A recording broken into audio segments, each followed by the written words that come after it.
day the earth stood still, but he told us where we stand. And Flash Gordon was there in silver underwear. Claude Rains was the invisible man. Then something went wrong for Fay Ray and King Kong. They got caught in a celluloid jam. Then at a deadly pace, it came from outer space. And this is how the message ran. Science fiction. Double feature. Dr. X will build a creature. See androids fighting. Brad and Janet. And Francis stars in Forbidden Planet.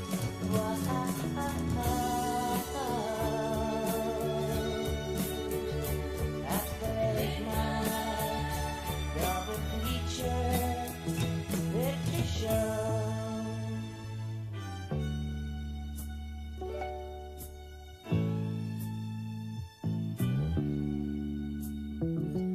I knew Leo G. Carroll was over a barrel when Tarantula took to the hills. And I really got hot when I saw Jeanette Scott fight a triffid that spits poison and kills. Dana Andrews said Prunes gave him the ruse, and passing the muse lots of skill. But when worlds collide, said George Pal to his bride, I'm gonna give you some terrible thrills, like science fiction. Double feature. Dr. X could build a creature. See androids fighting. Brad and Janet. And Francis stars in Forbidden Planet.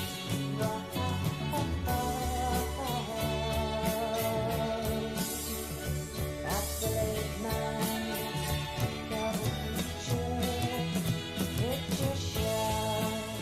I wanna go to the late night double feature, picture show by RKO.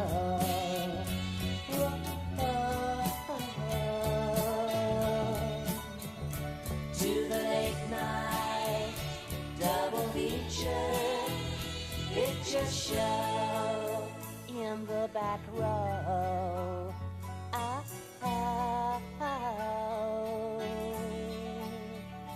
To the late night double feature, picture show.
with me. And I know, I'm so sorry. Right. 2 seconds. Everything goes wrong.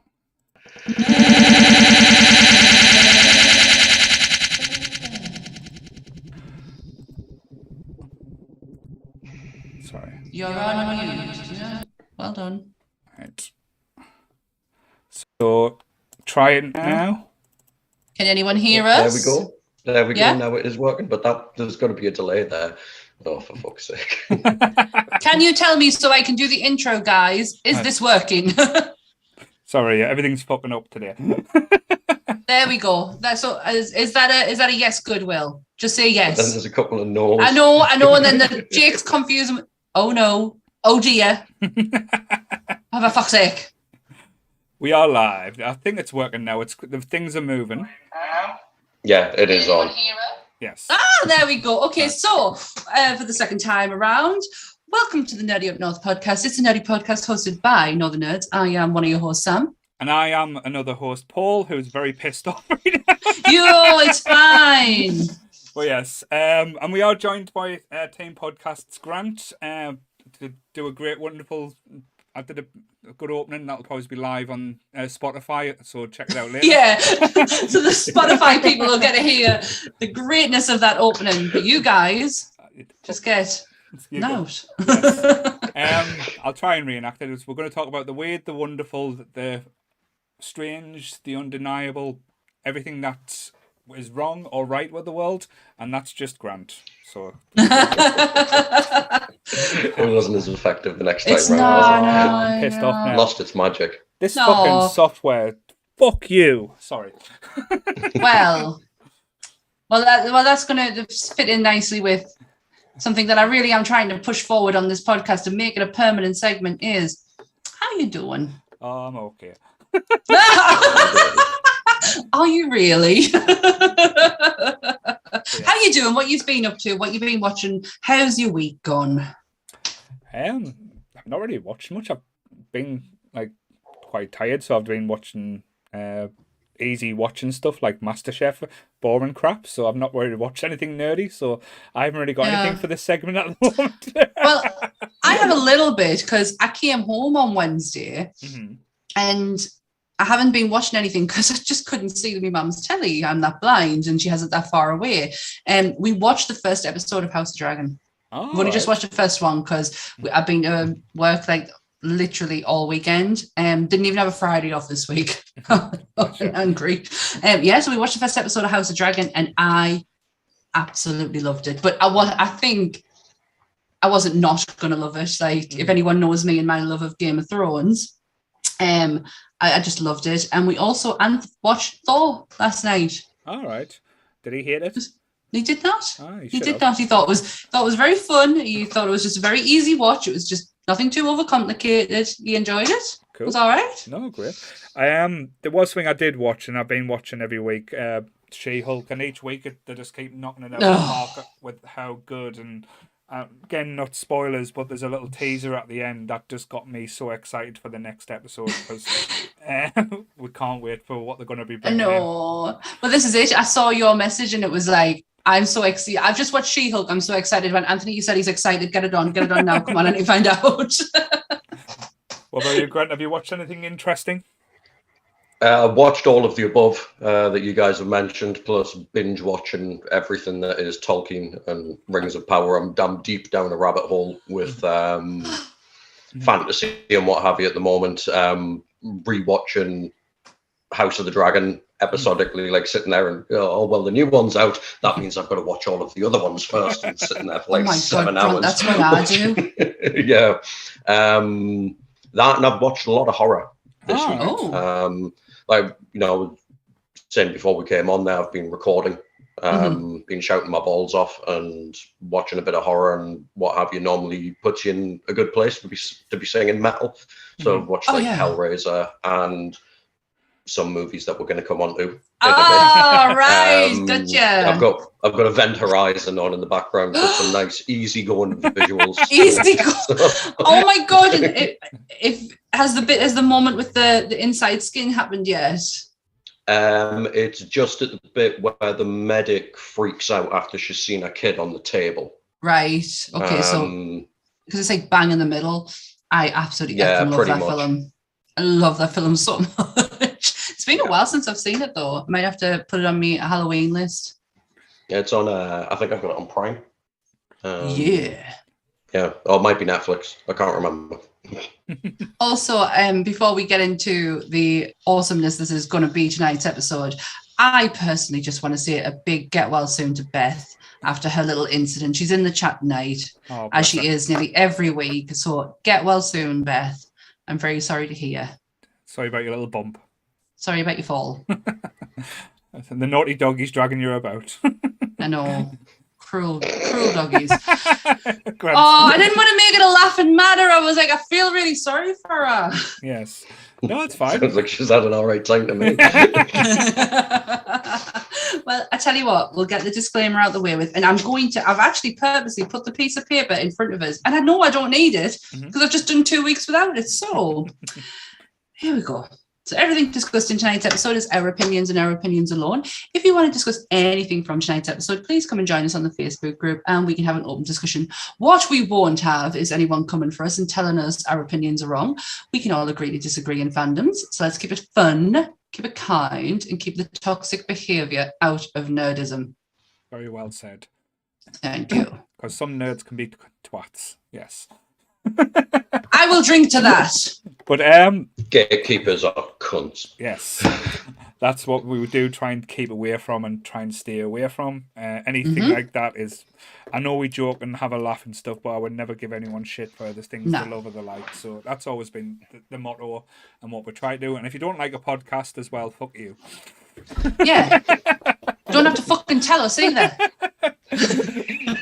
But yes, we're not bitter or salty or anything like that. I'm foreman, but that's a different matter. And I am the cult leader, and I will target everyone when I feel like it. Exactly. But yes, exactly. But tonight is all about the butt movies. The butt movies. Yes. That's one thing I wanted to ask you guys before we get into the top fives, because I know when we do get in the top fives, it goes on and we do get quite emotional and quite intuitive towards them as well. What would you describe as a B movie? Because in my eyes, that definition has changed rapidly and quite a lot since the incarnation of the B movie type thing.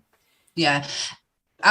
We had a really interesting, because I brought this to my family. I've been with my family today, and I brought this to my family because I am not going to lie, I've struggled with it. I generally thought this was going to be an easy one for me, given the shite that I like. But I was bordering on cult on everything I was picking. And I'm like, we've done cult. I don't want to go down that route.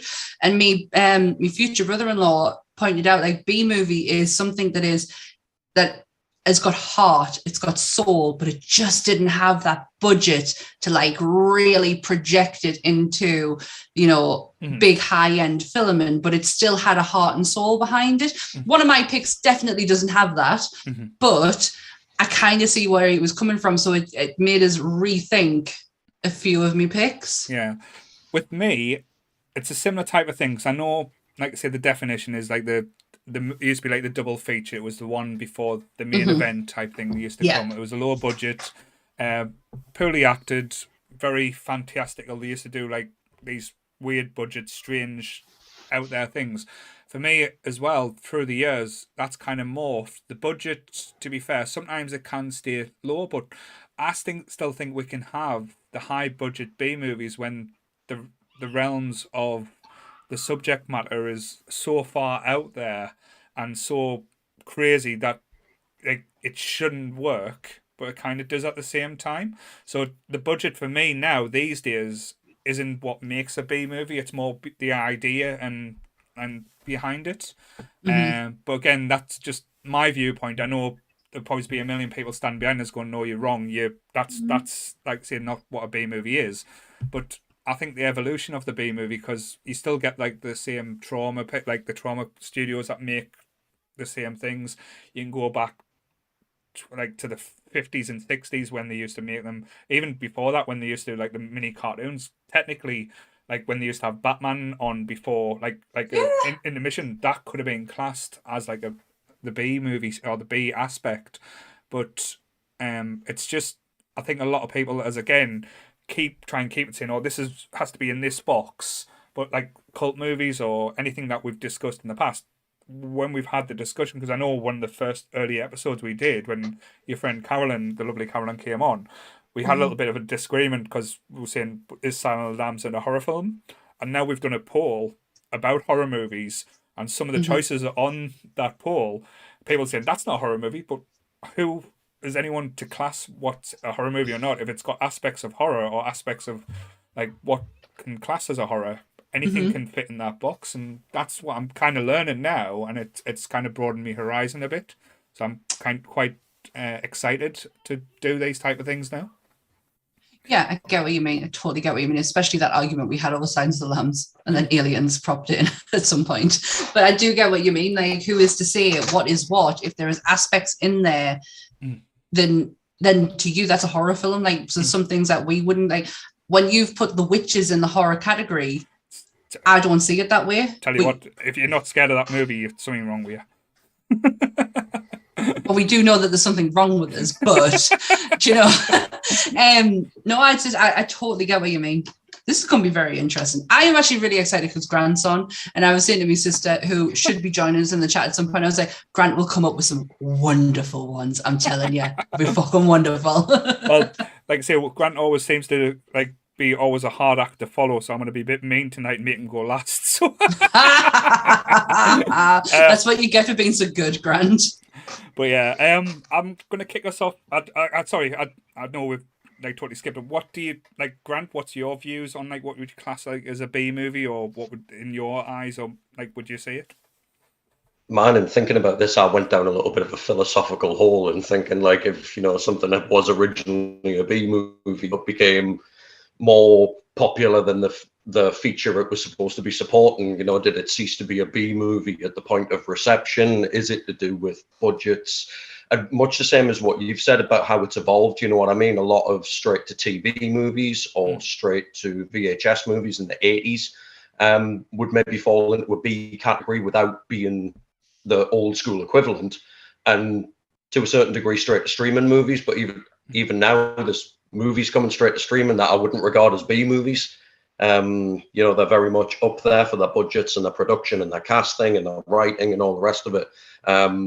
This is definitely a subjective one.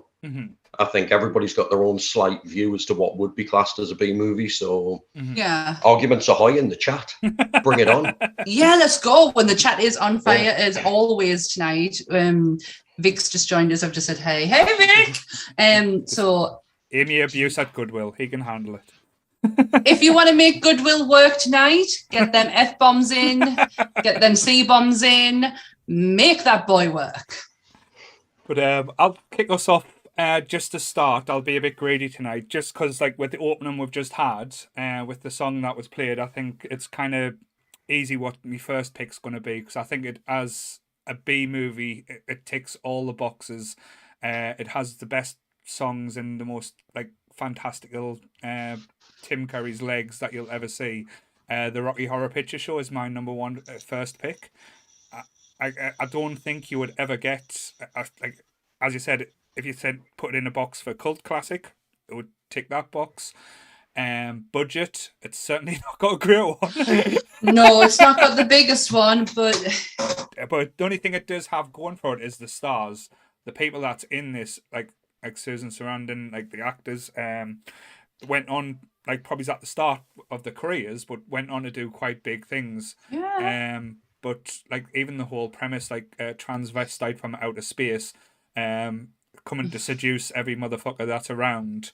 And again, like I say, I'm quite like heterosexual, but I was almost turned by the way Tim Curry, as soon as he walked out that elevator, like I say, it walking something into us that I was always happy with. There's no almost about it, mate. We're all friends. Yeah, we would all fuck Tim Curry in this movie. All of us. Anybody that says they wouldn't is a fucking liar. Yes. Well, I am incredibly straight, and Susan Sarandon could definitely turn my head. Definitely. Damn it, 100%. Damn it, Janet. Exactly. I want to be touched. Sorry. Don't, mate. I didn't put this in my top 5 because, and I know because in the early days we were like, I'm not putting this in the top 5 because maybe it'll fit into another category, but I think we've like really past that now. Yeah. But to me, it's a musical. But again, it's that conversation. Like for me, it fits more musical than it does anything else. But I really should look at the fact that it doesn't have a big budget. Yeah, it is really like done on a shoestring. It comes from gritty like on-stage performances. Like why would this not fit the B movie category for me? And I didn't pick it. Like I say, it's about transvestites in space. So and like a sweet transvestite. Yes. And I always, like, as I said, Magenta Patricia Queen was my absolute goddess. Like, I've had a crush on her. Like, ever since I see that movie, I even turn into a small, like, boy, just, like, giggling and saying, like, how beautiful she is in this movie as well. That must have awoken my redhead goth fantasy, like, any day of the week there. Oh, well, that explains it. But I have a Patricia Quinn. She has a lot to answer for here as well, guys. Definitely. I have a little mini Patricia Quinn story. She was at a convention not long ago that I was at, and I was working with Carolyn, and she was they have like all the famous people at the back row, and Patricia's just standing there with nobody there, and I was like inside dying. Like I'd seen her a couple of weeks beforehand for the Love of Horror, but I could not get anywhere near it. It was a big, massive Rocky Horror reunion. Like whoever could be there was there. And I could not get anywhere near her. Instead of like going over and like bursting my heart out to this woman of like how much she meant to us as a like young girl, instead I just walked past them and all right. Try to be all and cool. Walked away. Literally just went all right and walked away. And that was it. And I was like, I was so hot. Like, I was sweating. I'll tell you what I do absolutely adore about this movie as well. Like as you said, it's a great musical. Because sometimes when you get a musical or like films that do rely on the music, there's always like a Duff song or a song that you can like skip. There's not one bad track in this movie as well. From start to finish, like say I adore literally everything, and I'm tapping my foot. And like as you saw before we went live, as soon as I put like double feature on, I was like trying to not stop myself from singing away and like tuning away to it. But like I say, my favorite song in the thing is the Meatloaf one. When Eddie comes out, whatever happened to Saturday night? My favorite song is about Eddie. When Eddie. What was it? When Eddie said he didn't like his Teddy, he was he was a no good kid. Bam bam. Yeah, that's it. Yes. That's my favorite song. Is that one? Definitely. Well, Grant, have you got a favorite song? Put you on the spot now. Is it Coming Home? Oh, yes. The end one. Where Tim Curry looks like he's just given an incredible blowjob. That definitely works for me. You had to ruin it, didn't you? Like, there's that lovely moment of that beautiful song, and then blowjob came out your mouth. To be fair, though, they were having an orgy in the pool, and I think that was the scene where Susan Sarandon's tits pop out as well, so it's always a great scene. It's one for the record and pause, guys. Blu-ray is a good thing. Can we boot Laura from the chat? I don't get Rocky Horror. There's nothing to not get about it. It's fun. But like I say, if it's not for her, like she might not like the music. That's true. But to be fair, though, I still love you. All you need to do is get a bit of fishnets and a corset, and like say, everyone can have a good time. At this time last year, I was there in Sunderland watching it. But you weren't dressed up though, weren't you? Oh, we've got the Goodwill. Get rid of the spam. Get rid of the spam. And my sister says she is watching. 69 mega. What timing as well, talking about Rocky Horror. But yeah, literally just talking about sucking dick, and there it is. Quickly before Goodwill gets rid of it. But that's the thing, though, because like as I said, I think we've talked about it before when we've talked about, because Rocky Horror has come up in previous conversations. Yeah. And we've talked about like how we got into it and how we found it and stuff.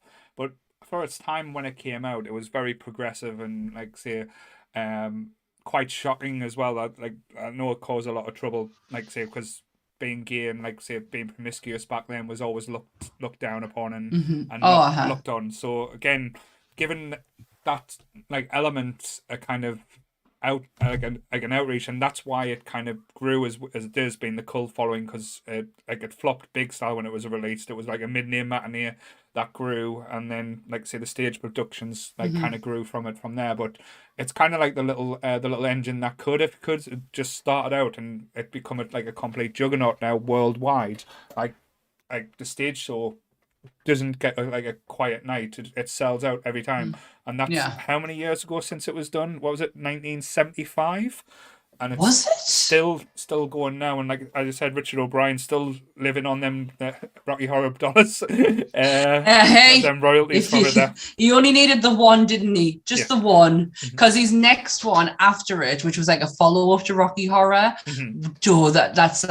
that's not just B movie. That is like camcorder, you know, the handheld camera. So I'm trying to say that it's so bad. It's so bad. I can't remember the name of it though, but it's terrible. Certainly. But yes, so that's my first pick. So I thought I'd get us out the blocks with the Weird and the Wonderful straight away. So that's the level we're going with, guys, tonight. So okay, so that's where we're at, right? Well, if Grant's going last, that means I'm going next. Okay, if you see my face lighting up on YouTube, it's because I have Google in front of me. I'm going to go with a 1957 movie that will probably be only well known because of a very, very successful Tim Burton movie, starring the amazing Johnny Depp as the director, Edward D. Wood Jr., Plan 9 from Outer Space. Right. And it has been many, many years since I've seen this, but it still holds as it on your list. No, I just thought, Nick Taneshi actually bet that this would be number one on your list. Who did? Me wife. Nick. Oh, of course, because she knows me so well. Yeah. She knows it used to be one of my favourite films. Yeah, I love it. I love this film so much. It has been a few good years since I've seen it, though. It's everything you need in like a B-movie film. It's shit. It's really, really bad.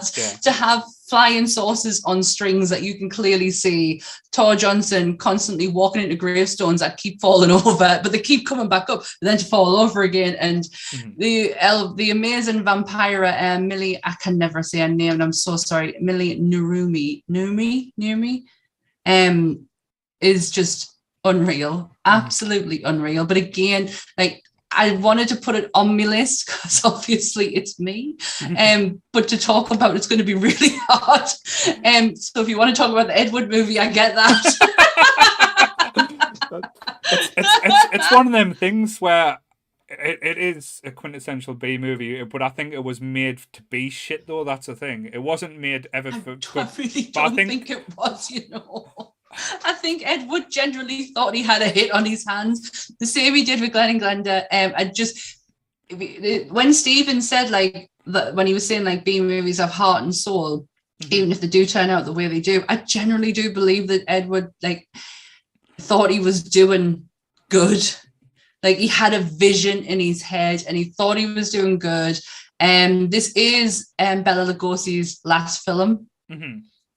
The last on-screen presence of Bela Lugosi is in this. And actually, I think he died on reshoots and they had to cast someone who looked like him but didn't actually look anything like him.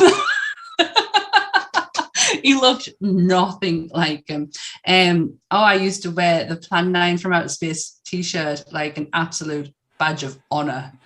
I used to always have that t-shirt on until my sister stole it from us.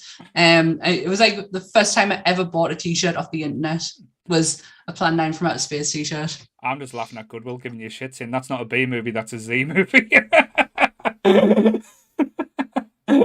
Oh, that's right. Michaela is sending me messages through WhatsApp, not through the chat, to tell me that remember that this movie is actually just clippets of Bella. Bella didn't film for this movie. It's just clippets of Bella put together into the film. Right.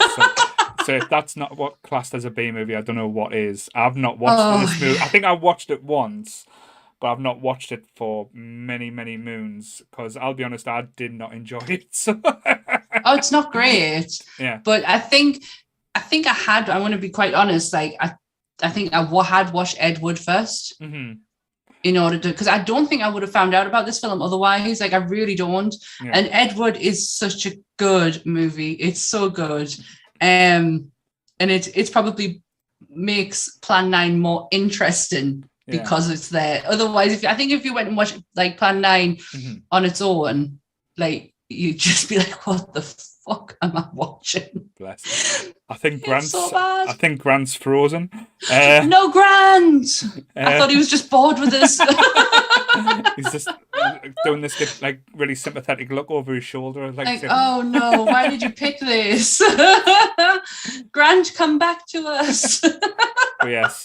It's an interesting choice. I knew, like, say, Nick said you would have, like, this was one of the ones that you would have went for. So, like, say, she kind of guessed it, but yeah. Yeah, she was around in my life at the time when I was pretty obsessed with this. So, yeah, I actually would have put money on knowing that Nick would have known I would have picked this one. Let's just ask an interesting question as well, just in the chat, just similar type of thing. Would you class Edward Scissorhand as a B movie? In a way, yes. If I was thinking about it in that type of like fantastical, because the premise is completely out there and strange. It is a big budget movie because it's Tim Burton at his high point, but like the premise of the movie and like the look and the feel, and like, let's be honest, the acting in it is hammy as fuck as well. So yes, my god, 100%. Like chewing, like there's chewing the scenery, and then there's that. And yes, Michaela, I have just said I watched Plan 9 because you and Mum had watched Edward. And like I say, I don't think I would. My sister's messaging us through WhatsApp. Tell her get on the chat on YouTube. Get in the chat, Michaela. Make my life easier. Stop being antisocial. Get in the chat. Yeah, so I really feel bad for Granty. I'm just messaging him now saying, are you joining us back? Because it is your turn, Grant. Turn around. But yes. Bright eyes. Like I said, this day is everything's just going wrong for us today. But yes, I'm just saying if Grant is going to make a reappearance, it doesn't. Just trying to see if there's any like fantastical facts about that. Is a word that gets used on this podcast quite a lot, isn't it? Fantastical. Oh, there's a documentary if anyone's interested. 1982, Plan 9 for Outer Space was subject of documentary called Flying Saucers Over Hollywood, the Plan 9 Conspiracy. I actually think I'm going to watch that. At least to give you something to watch for, but as I said, the conversation we're going to have now is like with a lot of these picks is this what you're going to be classed as a B movie or it's not as a B movie? Yeah. But Martin, I didn't pick Edward. I picked Plan 9, but Edward is a great shout. It is a good film. Oh, there she is. I'm in the chat. I just went to the source. All right. Okay. That's me. I'm the source. She bypassed everyone else instead of going into the chat, but she's there. No problem. So I'm just doing some little technical rejigging because Grant's image just left us. So I've just put the old school look back on with the YouTube, the Zoom video. So we're still here, guys. Oh my God, you can see my actual picture. Yeah. Ah! So we've got that back up there. Moving around. So, but yes. Plan 9 was colorized. Was it? So right. It's what Goodwill's saying. He would be the person to know that as well, though. So. Oh, that's a good point. Given his background, because he's in the business, guys. We've got a guy in the business there.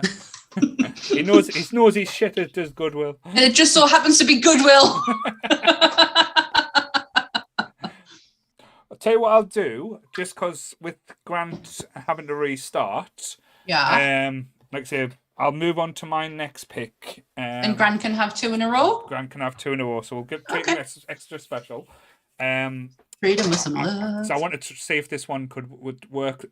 This works as well. So this might be interesting. This might be really shit. Hopefully you can hear this as well, Sam. But I'll play a little video and people might get, like, say, again, just with my first pick, I'm going to stick with a musical feel because I don't know why my B movies seem to be musicals. So not all of them, but this one. But just because we've talked about this one before, I thought it'd be an interesting way to bring this one on. Okay, are you ready? Yeah. I'm going to have to take my headphones and put it over the mic as well. So bear with me. Does this have to be human? Does it have to be mine? I can hear it ever so Where am I badly. supposed to get it? Missy Mo. All night long. If you look on that YouTube, you can see the video of it. Oh yes, come on. So people who are tuning into this channel now will be like, what the fuck am I watching Little Shop of Horrors? I can blow up big And strong. You eat blood, Audrey, too. Let's face it. How am I supposed to keep on feeding you? Now, Kill people?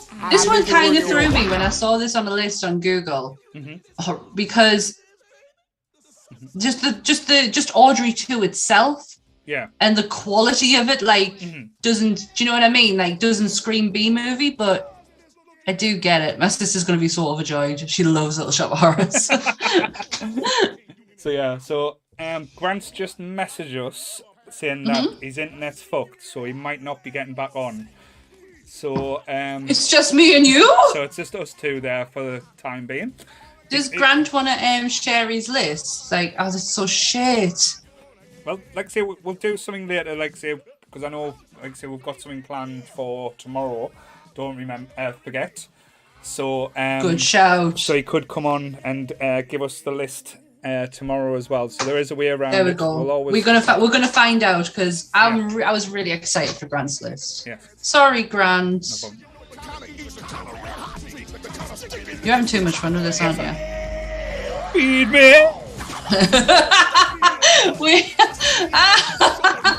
Oh my god, it's been a while, like us doing this on a night time, just the two of us. Your eyes have gone massive. You like proper concentrating. Just don't want to fuck up anymore there. So yes, so that is my second pick, and like I say, I just wanted to try and see if we can get that, like if that would work, but Jake's saying about the double audio, that was because I put the headset over the mic, so that was coming off from Sam talking as well. So that's probably caused a little problem, so I'll have to work out a few little kinks for next time if I do anything like that again. It's all learn and practice, man. But yes, it's a good thing that you did point out this, because the production value isn't cheap for Little Shop of Horrors. Like you say, this movie, like if you talk about the cast and like say the time it was in, like the cast that was in this was all big hitters and either blown up at the time, like Bill Murray, Steve Martin, John Candy, like Rick Moranis. The who's who of basically 80s comedy was in this movie. And every element of it was just so hilarious. But why I would class this as a bit of like a B movie would be... Sorry? We have a grant? We've got a grant. Looks like it. All right. We have a grant! Got a grant back. Yeah. Are you here? Back. Sorry, guys. Right. Oh, we don't know. Is he back? I think it's gone again. No, yes, we can hear you, Grant. We've got you now. Hi, Lee. Can you hear me okay? Yes. Yeah. Hi, Lee. You okay? No, we're back. It's all good. Yeah. Right. So yes. Sorry about that. Don't you worry. I was good. I was like, no. I want to know his list. Don't worry. No, what we're going to do as well, if you weren't going to come back, because I know we mentioned about doing the unscripted and basically live podcast Uncensored. tomorrow, basically just going with the flow. If you couldn't get your list then, we would have got your top 5 tomorrow at some point anyway. So, but we're getting it tonight. Yes, but Not a bad idea. Yes, but just what I did would kind of going to give you 2 goes in a thing, but I just basically, I don't know if you saw, I just played a clip from my second pick, Little Shop of Horrors. The original or the Rick Moranis one? Rick Moranis one, yes, the remake. which a lot of people don't realise that actually Little Shop of Horrors. Little Shop of Horrors. I like that one. Is actually a remake. It's a good point to make there because not many people have actually seen the original. Can I just ask? Mm-hmm. Do you class it as a remake or a reboot if it's a stage show? Because to me, that's just a different interpretation of that stage show. No. If it was in the like, because you get different versions of the stage show when they do like the performance, but if it's a movie, it's a remake of the original. I would say. Oh, it's a musical that was a stage show. It's no different than anyone doing a production of West Side Story. Mm-hmm. Like, I don't know. With anything that's stage show, I don't see it being rebooted. It's just another interpretation of it. Yeah, Michaela, I do need to see it live as well. But I do think, as I said, if you look at story-wise, it's batshit crazy. It's a plant from outer space that eats people. Like, what isn't B-movie about that? You have a theme tonight. Things from outer space. Not all of outer space, but like I said, funny enough, the two musicals kind of do it. But what I was going to do as well, I know it's a 3-minute clip, because I'm all about the clips this evening.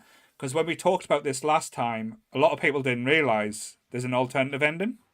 Yeah, me and Michaela have a funny story with that one because we found out by Anthony, we wanted to watch it, and Anthony got it on the dodgy box for us and put it on the disc. Mm-hmm. And we're sitting there having a drink, watching away, and then all of a sudden, Seymour's getting eaten. All of a sudden, Seymour's dead. Yeah. Audrey's dead. And they take over the whole. Oh my God, we were in shock. Mm-hmm. Michaela will tell you how shook we were. So if you have that alternative ending, I kind of like, I'm what? Yes, but this, like I said, just how it came about as well. This wasn't what this one isn't the alternative ending. This is the original ending. When they showed it in the cinema, like as a test screening, it got such a bad response. They filmed the happy ending. They were like, "How can we not do it?" and stuff. But I'll play it now. Like I say, it'll be like a 3-minute clip. If you want to comment on it, like I say, you might have to watch it on YouTube because it will come up on the thing. But I'll Hi, play it Greta. now. So let's have a quick look there. Oh, boo boo. So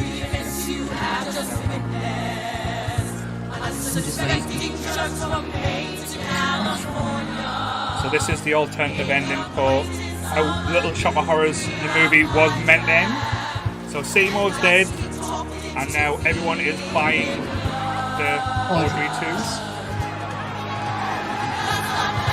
I want an Audrey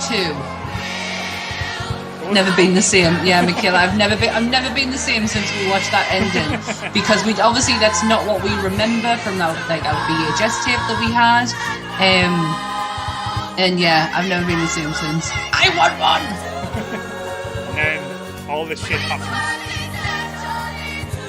Like I said, if ever was a B-movie ending as well, I don't think anything more B-movie than this.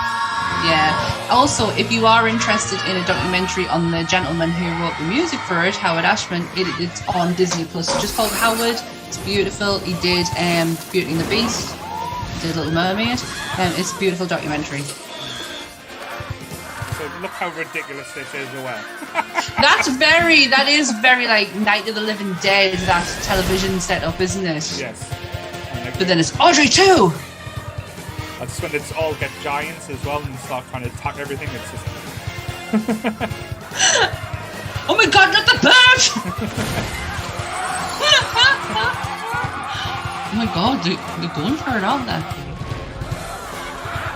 Oh, they're at a discotheque.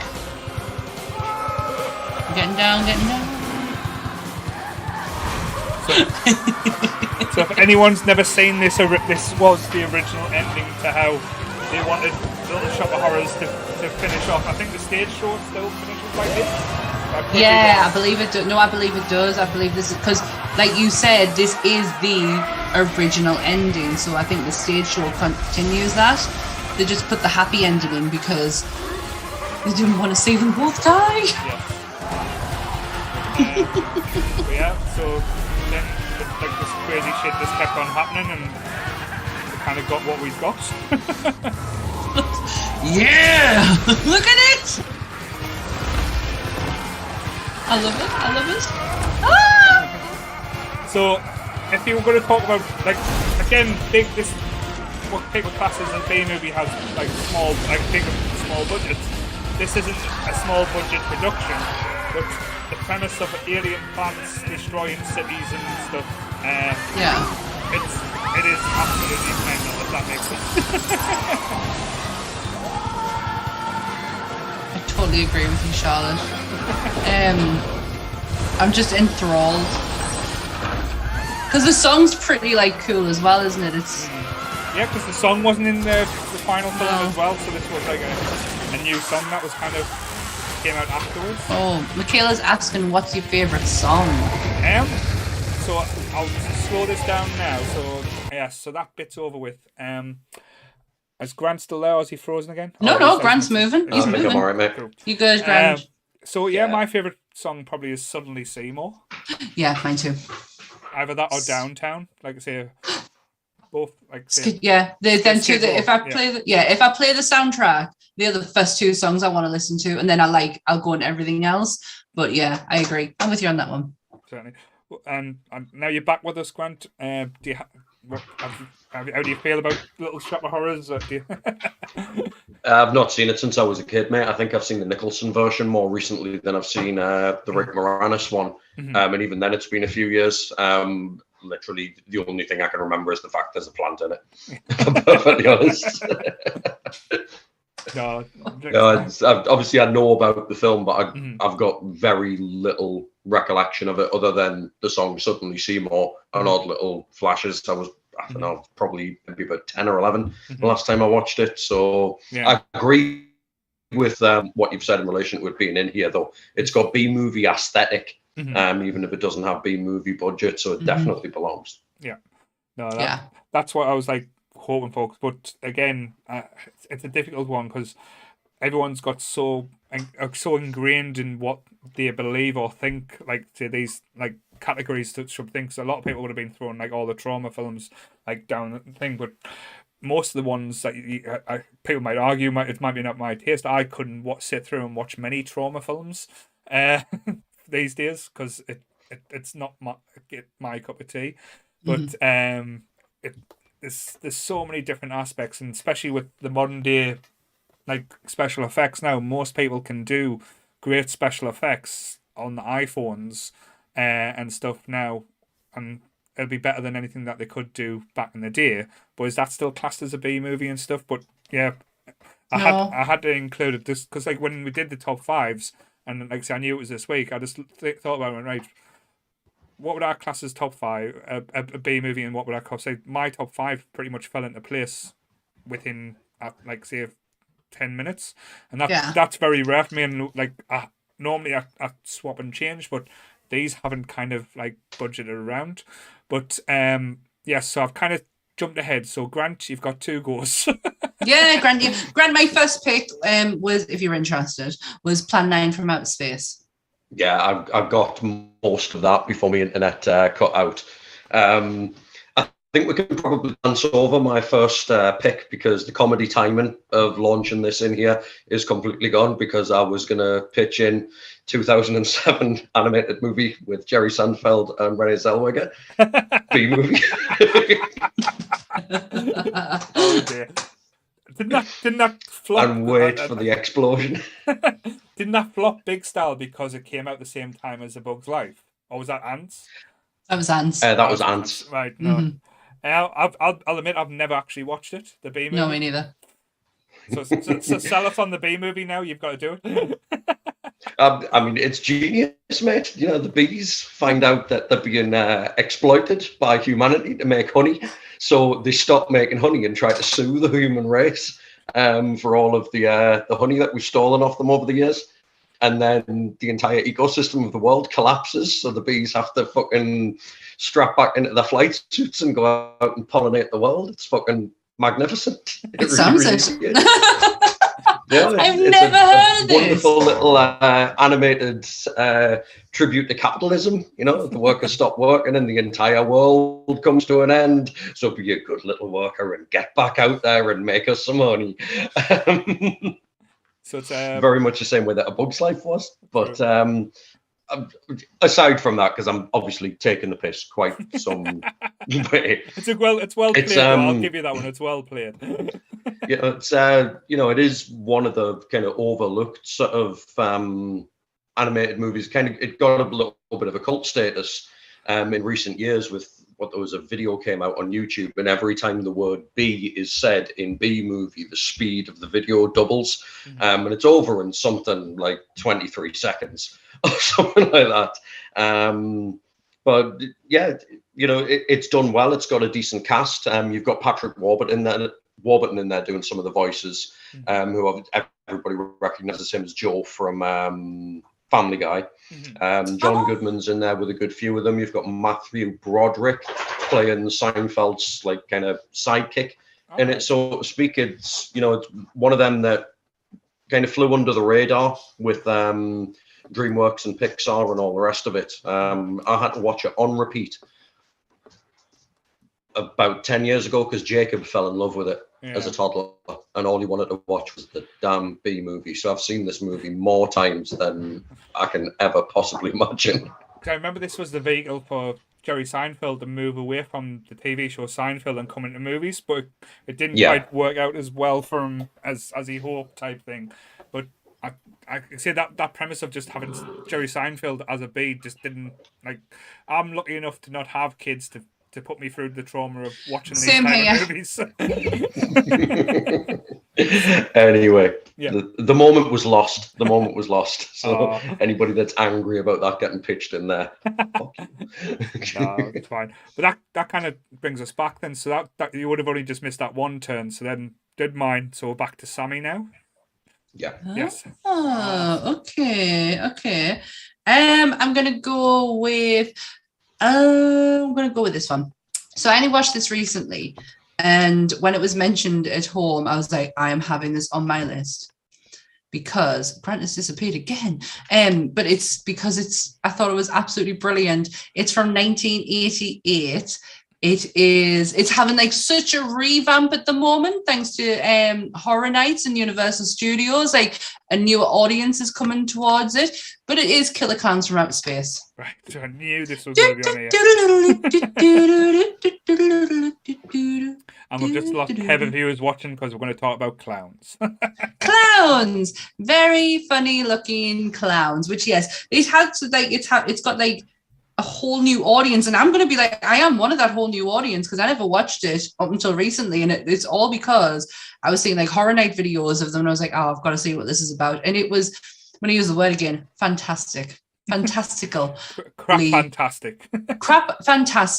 The props in it, the clowns themselves, like the rubber aesthetics on them is unreal. Like you can hear the squeak as they're walking around. Like it's so fun. It's like such a fun film on what you would class like the budget went into the makeup. Yeah. Very obviously went into the makeup because everything else around it is terrible. The script isn't great. The acting is par. The clowns really make it. It's one of them things, like the person who must have wrote that film or even greenlit that film must have been on some high-end drugs as well. Just the whole premise behind it, like killer clowns from outer space. Say that to yourself so many times, you think, how's that going to work? But as you said, now it is. I think it was always like a cult following or like one that people would talk about. Like I remember talking about it at school because it was like came out in the 80s as well. I'm sure it was in the 80s, wasn't it? Yeah, 1988. Yep, and like just like in hushed tones, like, have you seen this film? It's about killer clowns from outer space. Yeah, I will watch it. But like I'm sure I've read there's a few new things coming out with killer clowns. There's going to be a reboot in the movie. Yeah, absolutely. Or was it a TV show? It was either I knew there's going to talk about a reboot, but there's going to be a game as well. Yeah, the game. But this is all on the back of like Horror Nights. Mm-hmm. It had they got a whole section of Horror Nights, and it was like the money was just thrown at them. Mm-hmm. Just go ahead, balls to the wall, get people into this. And it's paid off. Mm-hmm. They were there for the second year in a row. Like, when you see these people out in costume, this is not, shit end of the spectrum costumes. This is like high end, what you expect movie type costumes. And it really has like brought a whole new audience to this film that was really, really bad. Really bad. And I am one of them. I only watched it last year and I completely fell in love with it. I hate cotton candy. What's it called? What do we call it? Candy floss. Mm-hmm. I hate that stuff. I hate the fact that it sticks to my teeth, and they've met like how sugary it is and how sickening it is. But I really wanted to eat their candy floss. Like, it looked that good. I just really enjoy. Like, I get a big smile on my face when I think about this film because it was just fun. It was ridiculous fun mm-hmm. on a really low budget. Definitely, and I think like the film probably doesn't hold as close to me. I know it's an 80s film, so I should love it. But it's one of them ones where I know they've recently been doing toy lines for it as well now. And again, I'm looking at the toys and the toys look fucking amazing as well. So like the horror collector in me is like, I don't really like the film, but I do want the toys. You can hate the movie, but still collect all the toys. That is actually a catchphrase from another podcast I listen to, so do not get me done for that. Well, to be fair though, this one is probably going to be the most copyright runs episode. Oh yeah, so no one's seeing this. So yeah, I've kind of paid to that one as well. So yeah. But yeah, I get such a smile on my face. Like, I do like the idea. I used to love seeing the trailers for like all like the Blob and Attack of the Killer Tomatoes and like how they looked aesthetically on a screen. And I was like, oh, that's so up my street. I know I would love them. And I was like, why aren't I like watching films like that? And then Killer Clowns was like, it's so bright, it's so bubbly. I'm gonna have to watch it. You just naming films now, so Charlotte can kick off with you.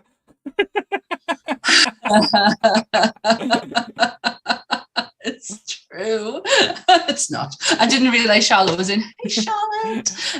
But yeah, I do highly recommend anyone to go and watch it. Mm-hmm. It's you're going to see a lot more of them, so you might as well get to know them. Because if you're into horror, the back basically. Yeah, they might not be big, but they will be back. So like yeah. But yes, I don't know, Grant, have you seen this movie, or is it not one that's like in your Grant, you have to have seen it. I have seen it a lot of years ago, but if I put that on in my house now, I would end up getting divorced. That's like absolute nightmare fuel for my missus. I remember seeing, I think it was a VHS release in kind of the early 2000s. When you just got that kind of random spate of all the movies that had been not banned, but kind of there was a lot of banned movies as well. But just, shitty low budget 80s horror movies that had been out of production for God knows how many years that all got their releases. But like, all I remember is nightmare fuel. Really, the clowns are just they're terrifying beyond belief. I just don't get the whole I'm like scared, like clowns being scary. I don't get it. And I don't know if it's because I've been brought up with Tim Curry very heavily in my life for so long that when I saw him as that didn't scare me. Like, clowns don't scare us. Mm-hmm. I think it made me a little bit more nervous around clowns when I saw Pennywise. That was a game changer for me. But with a lot of things, like I know, like so probably these other movies that we'll talk about, so I'll not mention. They do have like different impacts and different varieties of scares and stuff. But I can understand why clowns do make people put up on nice, be scared of like people dressed up. Like I remember my parents taking us to Wimpy when I was a kid and had the big guy in the Wimpy outfit, and I cried under the table to tell him to go away. I was nearly throwing my burger at him to get him to fuck off. Can you remember Harry Ransom's? I can never say that name right. Harry Ransom's, the fish and chip shop. It was at the Metro Centre.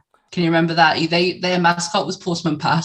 I will never forget when Postman Pat burst in the door and my sister fucking burst out the entrance. She was in hysterics. She hated the fact that Postman Pat was there.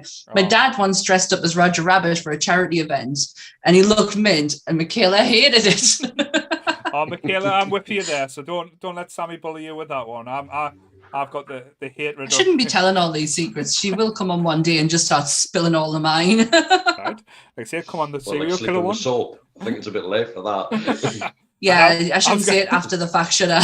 Actually, I was going to ask about that. How is the soap? Has it dwindled down? Has it changed much? No, it's still sitting there. I'm not joking. It's still there. I'm not moving it. I sent you the screenshot. It's a real thing. What about your wife? Has your Mrs. Grant started picking up the soap in the bedroom? She did ask about it, didn't she? Looks like fucking super drug. It's just a natural soap. You don't need anything smelling in it. It's just natural soap and it gets rid of me restless legs. It's a true thing. I'm fucking telling you. Fucking witchcraft. with the fucking always the fucking witches. I would be, honestly, I would be burnt at the stake, mind. if there was a what they called, Witchmaster General, Witchmaster General walking around, I'd be fucked. All the Gothbirds, bless them, they were all going hiding. Me, Donna, and Charlotte will be fucking running. So yes, moving on to Grant's second pick now. Yeah. Well, you've had a couple of pops at this studio, so it has to go in there. Class of Nukem High, mate. Ah, yes, very much. What? One of the trauma classics. I veered away from Toxie because everybody knows Toxic Avenger. Class of Nukem High came out of Trauma in the 90s, famed for bullshit story and low budget prosthetic horror, and it's just ridiculous beyond belief. It's a load of school kids, and somehow the weed supply gets infected with toxic nuclear waste. So then they smoke the toxic nuclear weed, and it turns them into like mutants, and they start hallucinating, and then it just goes crazy Mad Max in the high school. You've got kids running around looking like, raiders from some post-apocalyptic landscape, cutting each other up and what have you. Like, it. Oh, have you? I thought I'd frozen there. You guys, I got a crackle in my ear. Did you just pause? I did for a little bit, and then I got a crackle in my ear, so I was like, have I paused or have they paused? No, we're just listening to you, and then all of a sudden you stop and it's like, oh, Grant's gone again. This film isn't about anything. We're talking about bad script writing when it came to B movies, and this has got to be up there with terrible script writing because it's about nothing. It's just like, how can we cram so much mental crap into an hour and a half? Nuclear weed.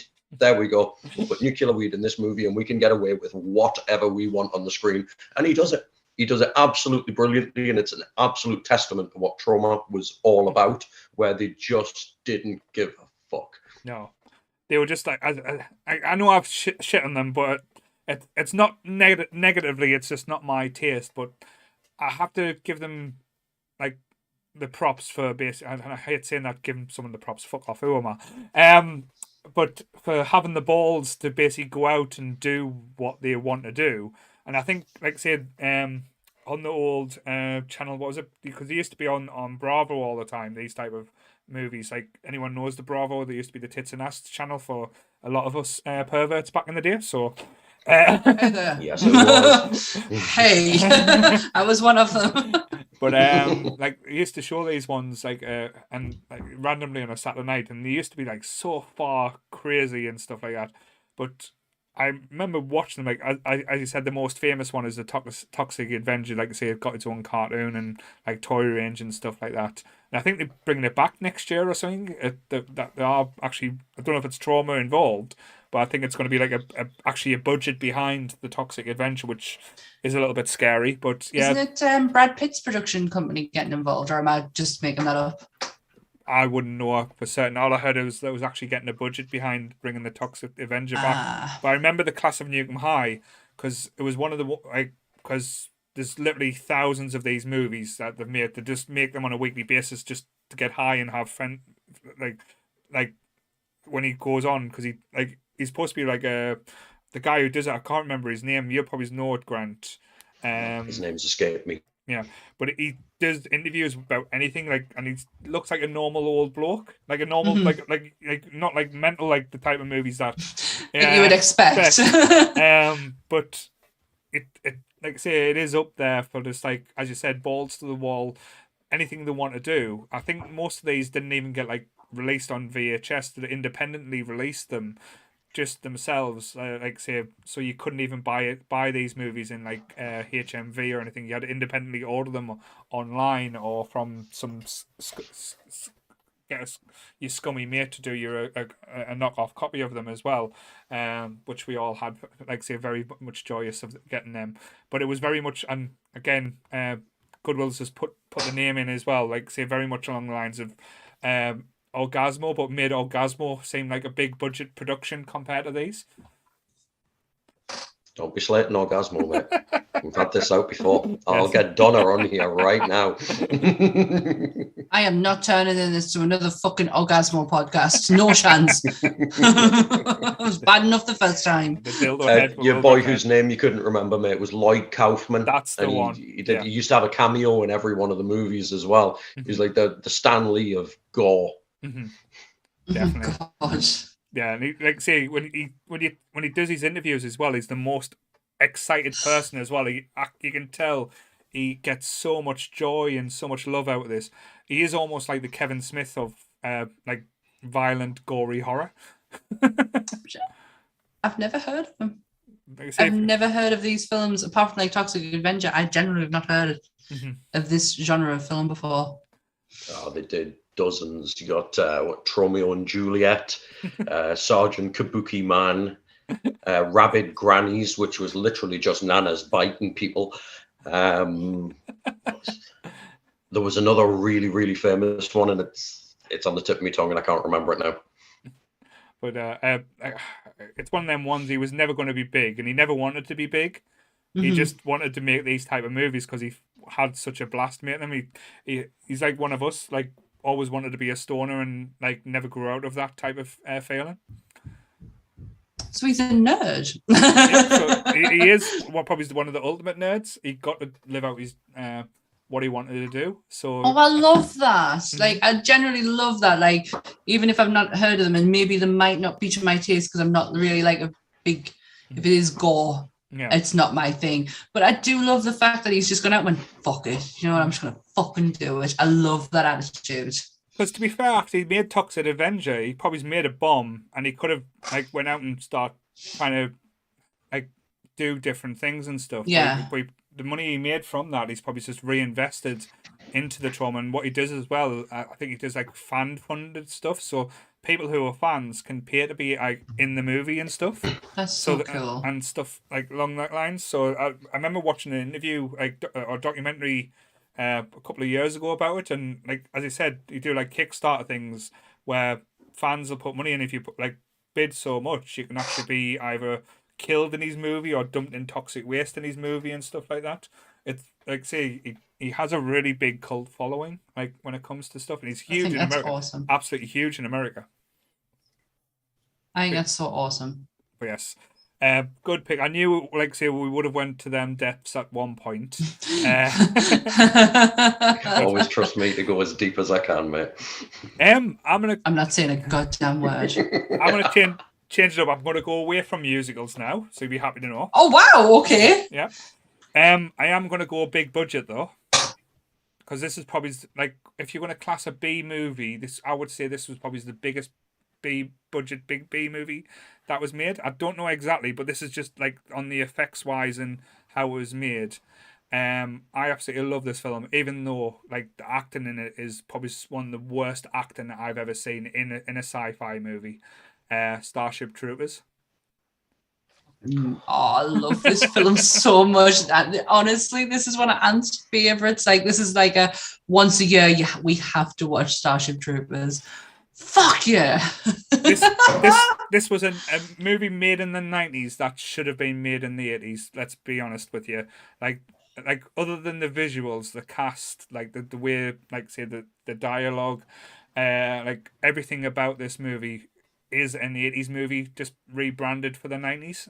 Yeah, absolutely. The cast is unreal though. Yes. Oh no, like I say, if you go from like Denise Richards, Clancy Brown, Jake Busey, Michael Ironside, Neil Patrick Harris. Patrick Harris involved that as well. After Doogie Howser fame went and done this.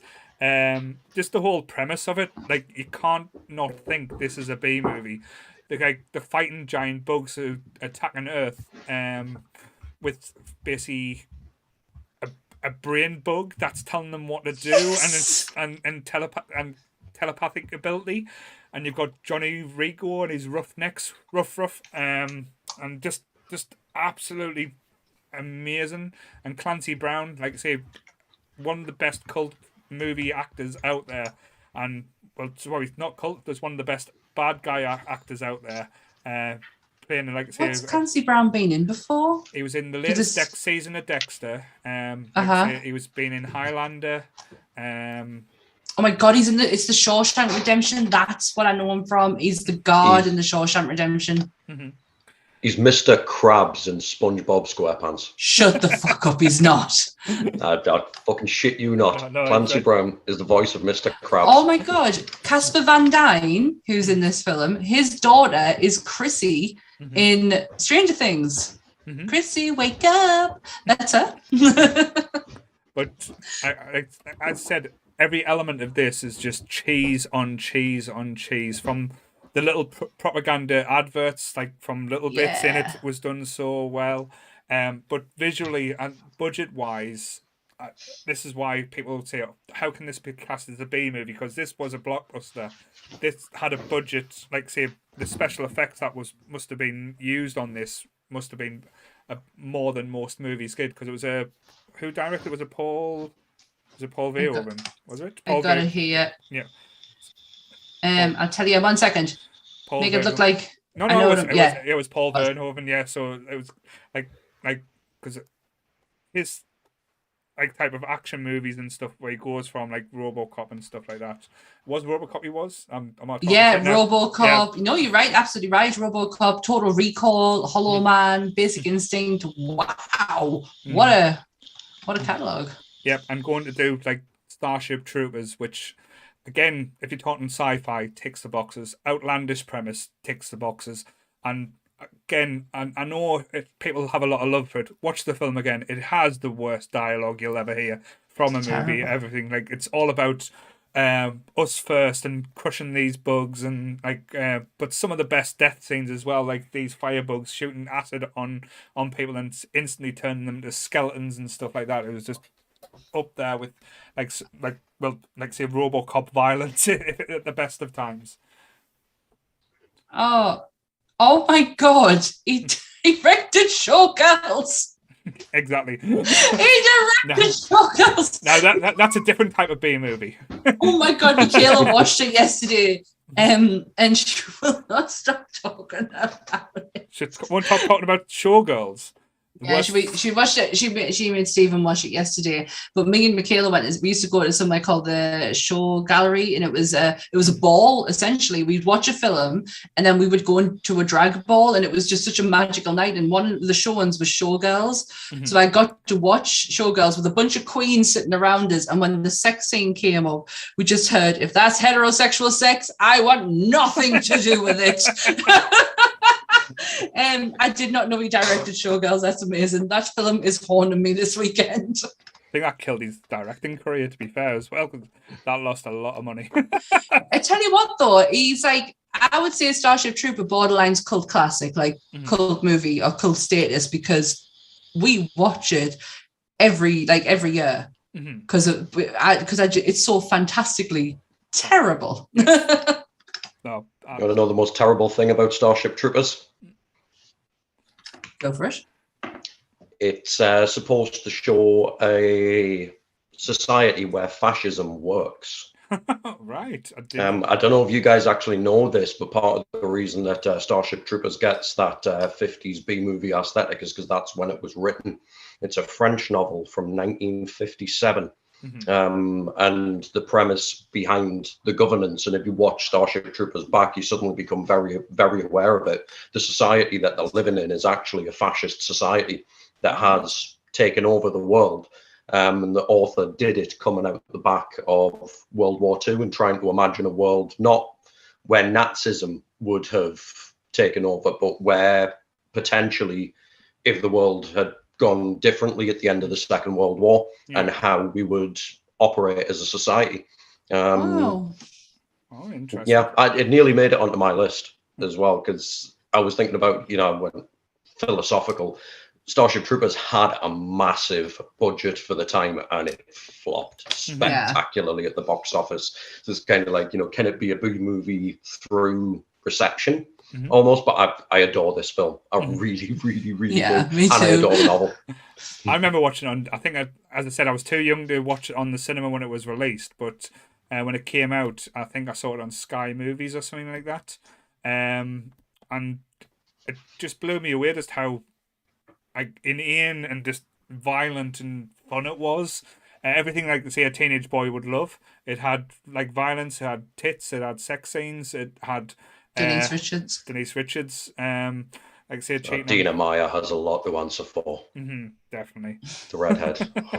But yes, I have to admit, as I said, now you've said it as a fascist society, it does make sense, because people, as you said, when he was in school, it was like, oh, you have to become, do your time to become a citizen and stuff like that to get recognition and get, say, your, otherwise you wouldn't be classed as, you'd be as you wouldn't get any recognition or any benefits for life, even if you were say well off and stuff, which most of these kids were.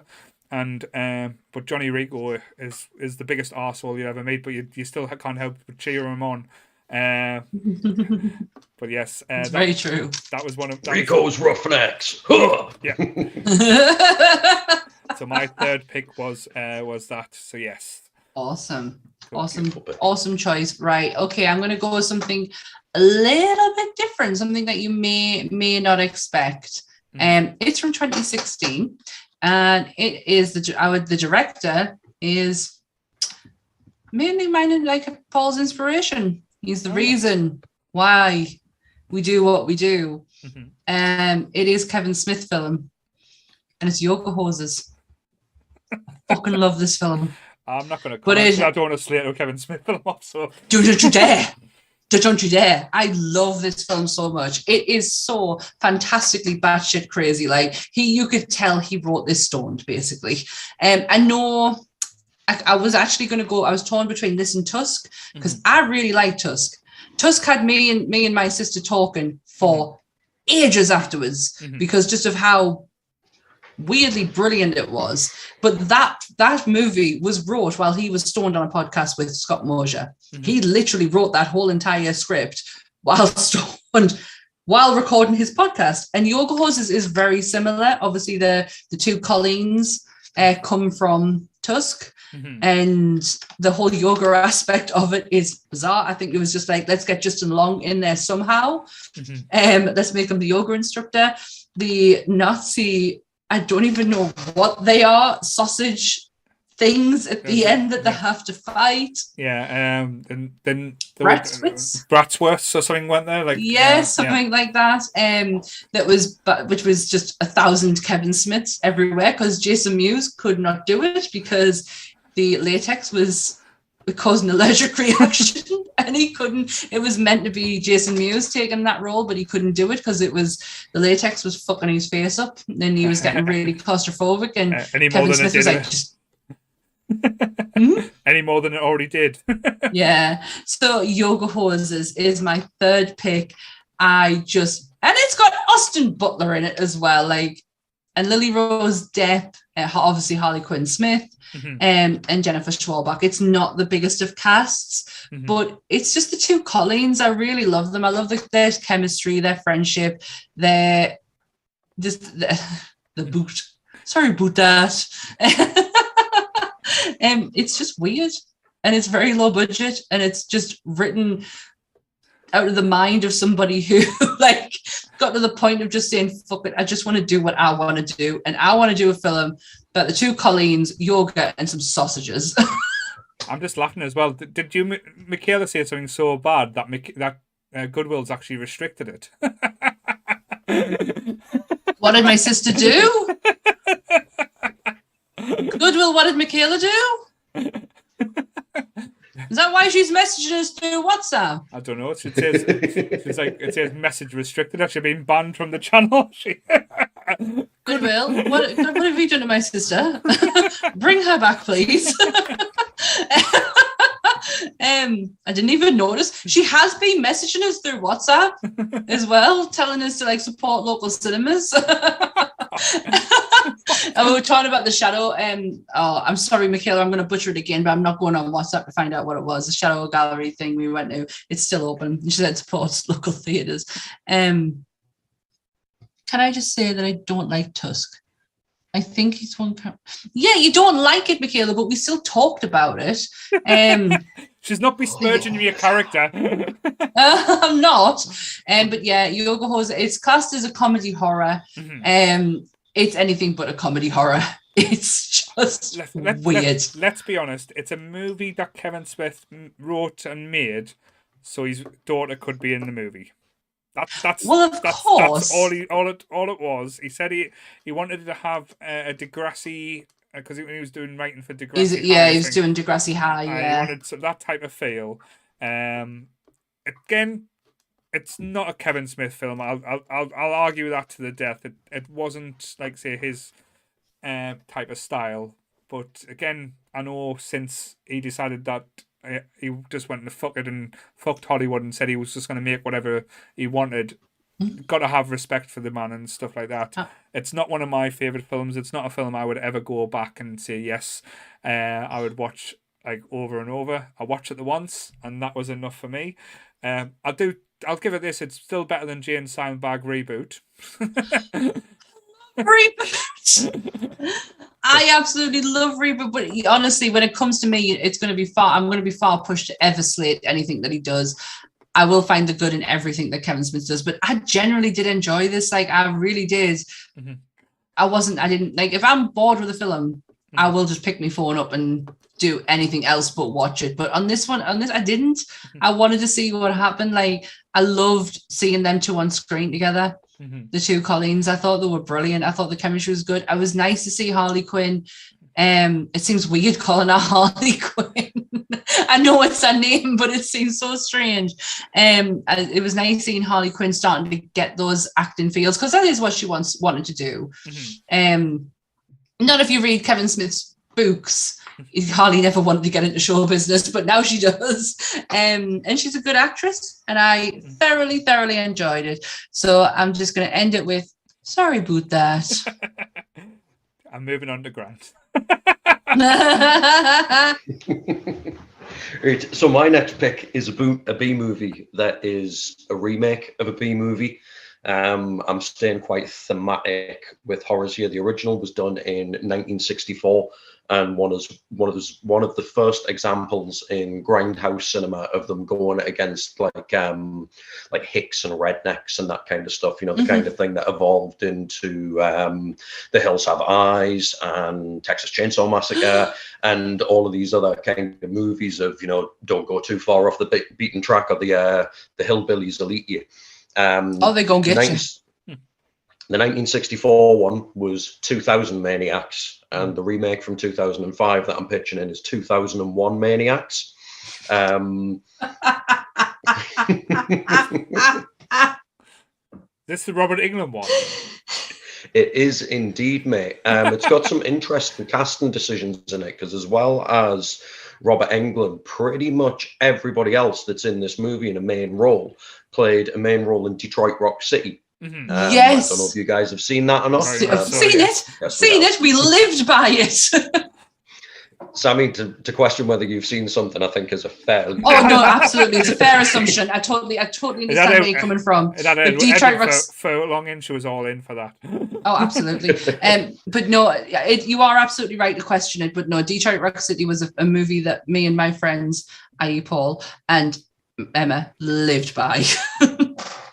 Well, that's the other little thing with it. I'm not sure if the director Tim Sullivan had anything to do with Detroit Rock City, because I haven't seen that in a lot of years. But literally everybody that's in it are the kids and the mother from Detroit Rock City, and it's basically a load of high school kids. The usual thing: you've got the promiscuous one, you've got the stoner, and etc. etc. etc. They rock up into this small town where it looks like there's like a Confederate kind of Civil War reenactment thing going on, and they decide to stick around and eventually all get butchered to death. And the effects in this film are absolutely spectacular.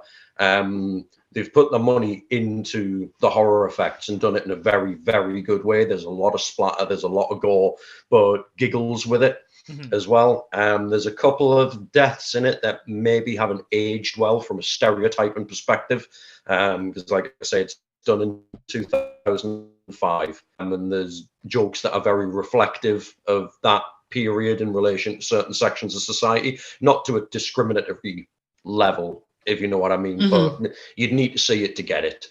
Basically, that there's a couple of them where you kind of go, ooh, could you get away with that these days? But it's still a spectacular B-movie remake of what was a spectacular B-movie, and very much a genre-defining B-movie with the 1964 one. So that's what I'm chucking in there. No, it's a good shout as well. Awesome. Because it is awful movie, but it's one of them ones where it's shit fantastic.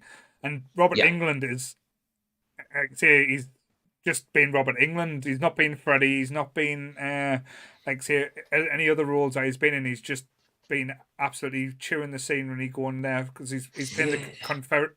I'm sure he wears an eye patch as well at one point. Or am I totally making this up? He does indeed. He's got an eye patch. Yeah. Why not? It's just mental, but as I said, and some of the hottest hillbillies in it as well, so it's always fun. But yeah, I think that would be up there with the B-movie type of fears. But a lot of horror does tick them boxes as well. So yeah, absolutely. Because when I was looking, I said, because I had my 5 picked, and I was getting, are these going to be picking the same thing? When you do searches on B-movies, when you go past like the 1950s and 1960s produced movies, everything that comes up is pretty either sci-fi or horror. So I think a lot of them, like as you said, fall into so many different boxes or different categories. But yeah, that one is up there. I have watched it a few times just because it is that bad. You think, oh, I'll watch it. I remember enjoying it, and you think, oh, this is really shit, but I can't turn it off. It sounds awesome.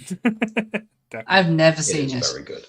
But doesn't take itself too seriously. Either the cast of Detroit Rock City have still very much got their kind of wacky comedic elements to it. There is nothing serious about it at all. Yeah. And the jokes come in thick and fast as well. It's just entertaining for anybody that likes a good giggle and a lot of blood. Yes, that's the best thing I would ever say about it. Like it is entertaining. But yeah, I didn't even think of that one, so that's caught us off guard. But it is one of the ones I've watched quite, not recently, but probably in the last 2 or 3 years. Because like me and my wife, as soon as it starts getting near October, we do try and find the random horror movies and stuff to watch as well. So that always keeps us entertained. So that might be back on the list for this year, because I haven't watched it for a few years. That probably just adds to my list now. Certainly. So, if we're happy to move on to my next one, again, Oh, what magical things have you got for us now? So again, it's going to be based on Earth, so it's not space aliens this time. But I think again, it's difficult because this one's had about 1 million sequels as well. The sequels get more stupid and ridiculous than the original. The original as a standalone movie, I think, like. It's one of them where it's classed as a bit like horror, or is it classed as like sci-fi or adventure? But it's got Kevin Bacon in, and it's about graboids. Oh my god! Tremors. Nearly made the list. Nearly. Stolen one off me, mate. Oh, you've got Tremors on your list. we got a joint. Oh, right. Yeah. Oh my gosh, how awesome would it be if all three of us like, yeah, that's on out. I don't think we've ever had that before. Not like a home run, but I remember watching this movie. I think it was on channel BBC One on like one of the 11 o'clock showings on a Friday night. Because I haven't even heard of it, and I was like, "What's this premise?" It's about worms under this ground. So I remember watching it when I was a teenager, like, I'm just thinking like the production value is really well done. The acting in it's really well done, and like it's got some big actors and like fun aspects to it. But the whole premise is these giant worms called what they're named as graboids that suck you under and eat you under the sea is just absolutely hilarious. And some of the deaths in it's amazing as well. Like how they kill them is just so well done. And like one of the guys, Bert, is just like a typical American with all his guns, and when he's getting attacked in his bunker, and him and his wife's just pulling out all these different like rifles, guns, elephant guns, shotguns, and just keep blowing it away and stuff, and it's just hilarious. And Kevin Bacon being Kevin Bacon is entertaining as hell in this movie. I love it. I watched it a few years ago. Me and Aunt watched it once, like, Sunday tea time, got nothing else to watch. And he was like, right, get ready for a bit of an education. I was like, let's go. I absolutely loved it. I've never watched it again since, because I don't think I'll get that initial. Do you know what I mean? Like, I wish I could erase it from my mind so I could experience it all over again. I thought it was fantastic. And oh my God, I can actually say I watched the film and join in the conversation. Hey, look at me. The best way I can describe it as well, it's a very much a made-for-TV movie with a budget. Yes. That's probably the way I would describe it. Was it a TV film, like, or was it like a genuine like cinema release? I don't think it got a cinema release. I think it went straight to video. Oh, right. I could be wrong there, but I know Grant picked it as well, so I'll let him get like wax lyrical about it as well. Yeah, I mean, I've got the same kind of thing that you've got going on with this, mate. There's a big nostalgia thing for me with Tremors as well. I think the first time I saw it, maybe about 10, 11-year-old, it getting shown on BBC, and you're sitting there in front of a cathode ray TV, just being absolutely in awe of what you see.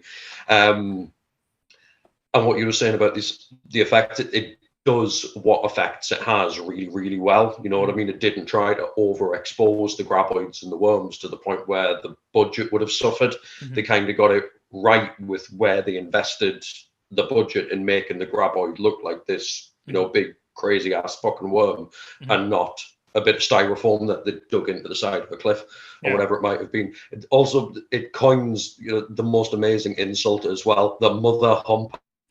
Like, who's ever actually called anybody a mother humper? Seriously. I don't know, but I'm going to try and fit it in next time you're on, Grant, just to throw you off. I'll turn them on whichever way. We know it's not. That's not my choice, is it? I can't determine that one. Yes, you can. But it's quite interesting, as I said, the effects and the practical effects and how much they're shown and stuff. Like, because when it was quite gruesome at times when like the graboids were like taken apart and killed in certain ways, but the vibe I got from it as well, and again I've mentioned this to my wife as well, and she kind of like agreed with it a little way, but didn't quite say it the way exactly. I got a big Jaws vibe from this movie when you think back. Like, it's an unknown. They're trying to stay away from it. It's not got the bullshit where the mayor's keeping the beach open, where everyone's kind of in the same understanding and saying we need to get away. But it's the whole like menace that you don't see, and you kind of have to like worry about it and how it kills you as well by waiting out. Because like that bit, like that scared us a little bit, is the guy on the telephone pole that stays there, and he end up dying of not drinking or eating anything because every time he tried to get down, the graboid was still there waiting for him, and that element kind of like freaked us out a little bit when I was a kid. But yeah, I got a huge Jaws vibe when I first watched this movie. I kind of get it. I do get what you mean. That's as far as I'm going to go with that one. I do get it. Just the worm wasn't called Bruce, that's all. No, he was called Fred. No, I don't know. yeah. I get what you mean, though. The aesthetic of it is kind of like that Jaws feel to it. But I can understand the argument where the people would go, nah. But yes. Good choice. That was mine.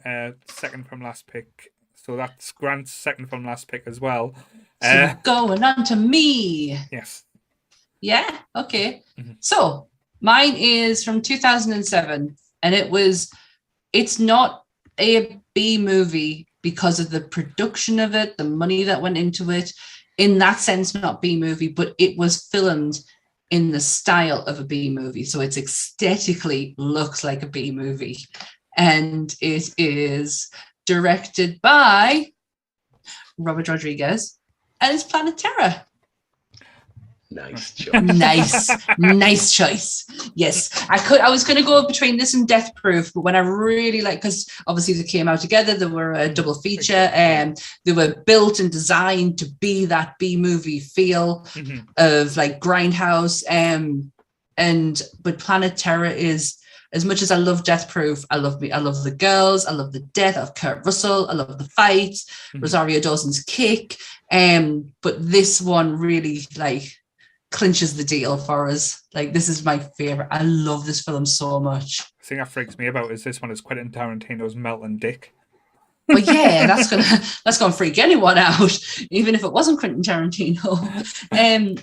I just love it. I love the fact that the two movies kind of interlink with each other. I think the fake trailers as well was always a good touch as well. That was wasn't that fantastic? Such a chef's kiss. Just what was it, Machete? Yeah, but that spawned the Machete movies as well because of that. Yeah, so I did watch it, but I was like, you could have just left it at the trailer. I know Rob Zombie did a trailer for it as well, and he did SS Werewolves, which is brilliant. It's got Nicolas Cage in there.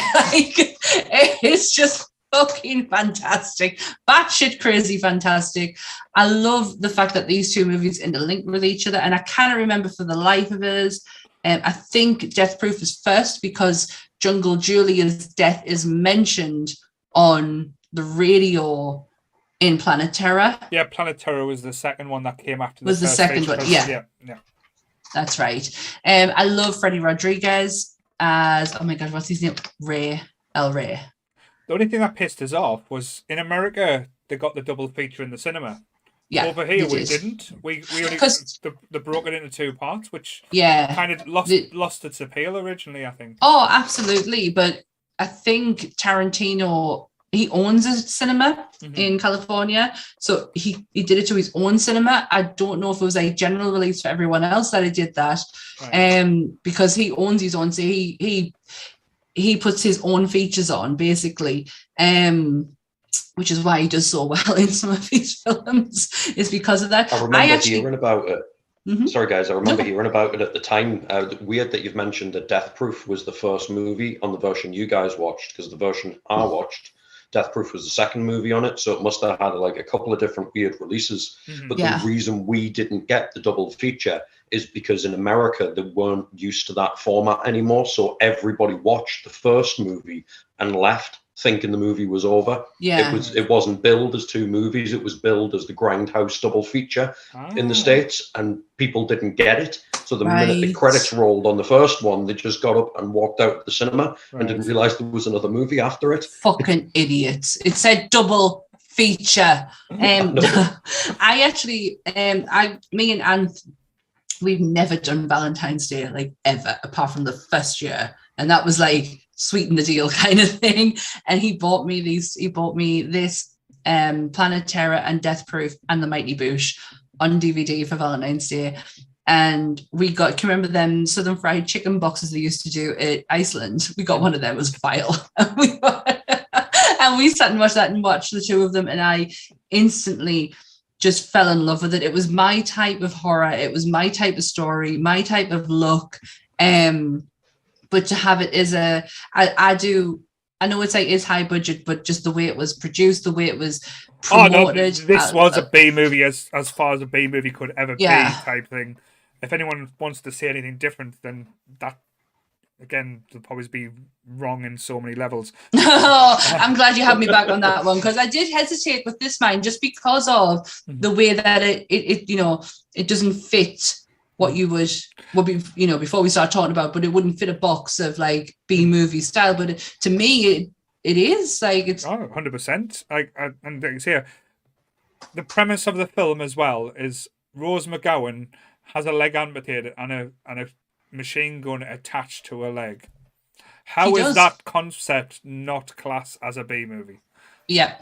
Also, like the whole oh gosh, what was it? The toxic stuff that was affecting people.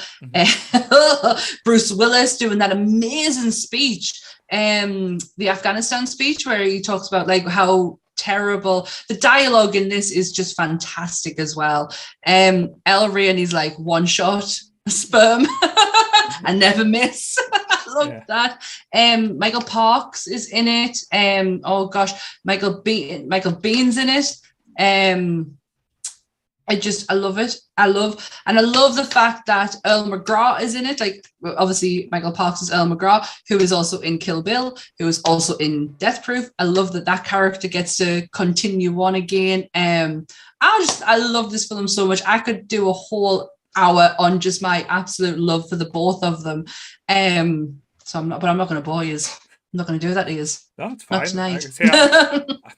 We all know my thoughts on Quentin Tarantino's movies and stuff like that, but I know this was different. This was, like, say, out of the box, and they went for that gritty, horrible, messy style. And like say, for me, I know this probably did bomb massively, because probably what Grant said as well, but it got me excited because I thought they were going to do things differently again. Like say, probably the way they did it and how it didn't work out for them, it's probably stopped them moving in that direction again, which is sad. But I always like it when like filmmakers take a risk, and this was a big risk. And again, from the normal blockbusters or the normal movies we got, this was completely out of the box, batshit crazy, but it was fun.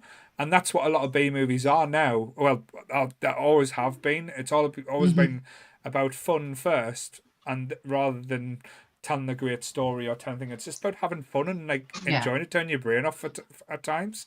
Yeah, like I will smile. Like my face is like a smiley wreck when I talk about these films because of how much I love them. But I love the promotional side to it as well. And I wish I was part of that hype when it was coming out, like because the trailers you were getting from it, the trailers from them as well. And to have these two, I really like Tarantino, very much so. It'd be very hard for me to sit there and pick up two pieces some of his work, because I generally do look like Django is one of my favorites. I absolutely adore it. Hateful Eight though can get in the bin, but Django is brilliant. But I just love that these two powerhouses in my eyes, when it comes down to movies, were working together. And they literally went, I'll give you $1 if you do my film, and the other guy's like, no, but I'll give you $1 if you know. They're like I just love their working relationship, their artistic relationship. It fits in brilliantly.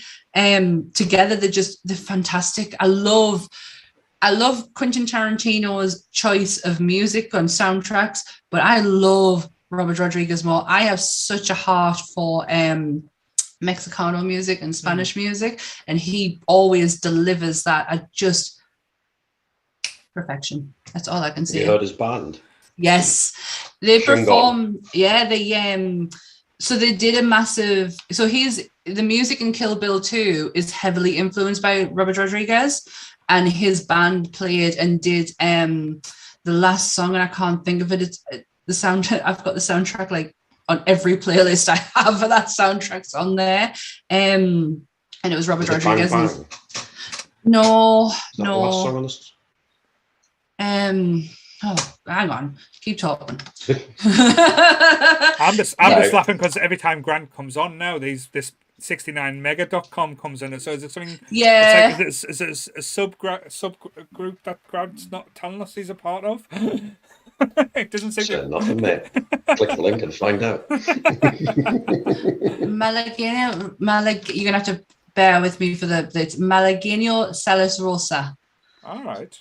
And he came on in with his band, and it was just because it was a premiere night. I think they did a premiere of it, and it was like an after show party, and someone caught a clip of it on their phone, and it was that song. If I was singing the song and pretending that I knew the words like I normally do with Spanish songs, I'd be able to say it properly, but I can't. It's Malagueño Sala Rosa. It's beautiful. Brilliant. Sounds beautiful. Thank you. But yes, a very good pick. So, moving on to my last one. Now, Fucking hell, we have blitzed these tonight. Oh my mind. Fuck. I think, like I say, just basically telling them basically what it is enough for these ones. There's no emotional attachment, unfortunately. There's really not. You're totally right, because there's like ones that I've picked up I haven't seen in years. Like I haven't seen Plan 9 for Outer Space for years. So yeah, you're right. What's your last pick then? Yes, it is what I would class as a modern day B movie. It probably did have a decent budget. It was again a remake of a classic horror film that came out years ago. But I've picked this for one reason and one reason only.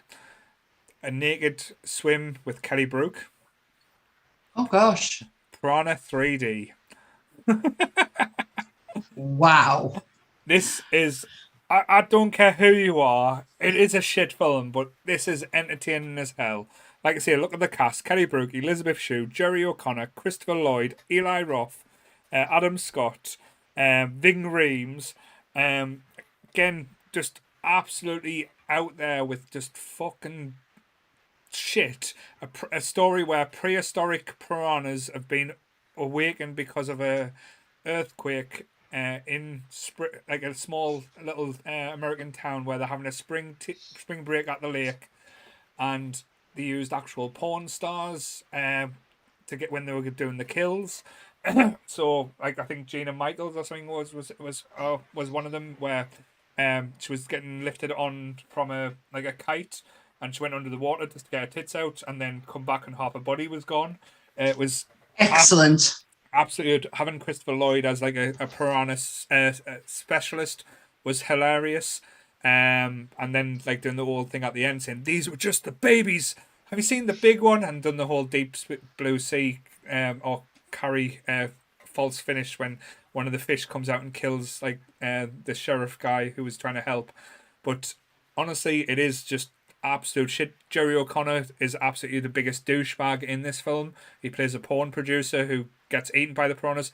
Not just as you see him get eaten, you see his dick getting eaten by the piranha as well. What, like actual dick? You see his dick get bit off, and you see it getting eaten by the piranha. Ving Rhames as well is doing the whole shooting piranhas with like a shotgun in water while he's getting eaten. It's just batshit crazy, but it has about like a 5-minute scene where it's just Kelly Brook, like British gold mine, absolutely stunning, being absolutely stark naked and just swimming underwater with a little friend, having like a lesbian love scene, and it's just in the middle of the film for obvious reasons, but yeah, it's mesmerizing to watch. It sounds it. I've never seen it. Yeah, but it's not one of them things where I could show the clip because I would get shut down straight away. So. Oh yeah, we would not be returning tomorrow or any other day. Yeah. But I think this was Kelly Brook's big shot at, like, to try and get into American films. I think she did Smallville after this. So. Oh, did she really? Mm-hmm. I genuinely didn't know that. Apparently, quote of the podcast is his actual dick.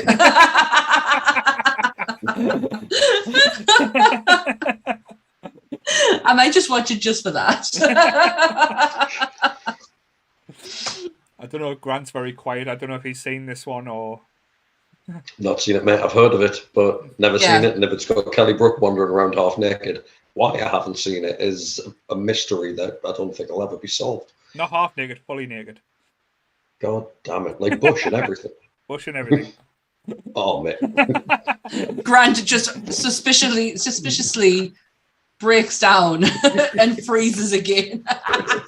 Well, they did do it. If the camera starts shaking, I won't apologise. They did actually do a sequel to it afterwards as well, and it's called Piranha Double D. Oh yeah, I remember that.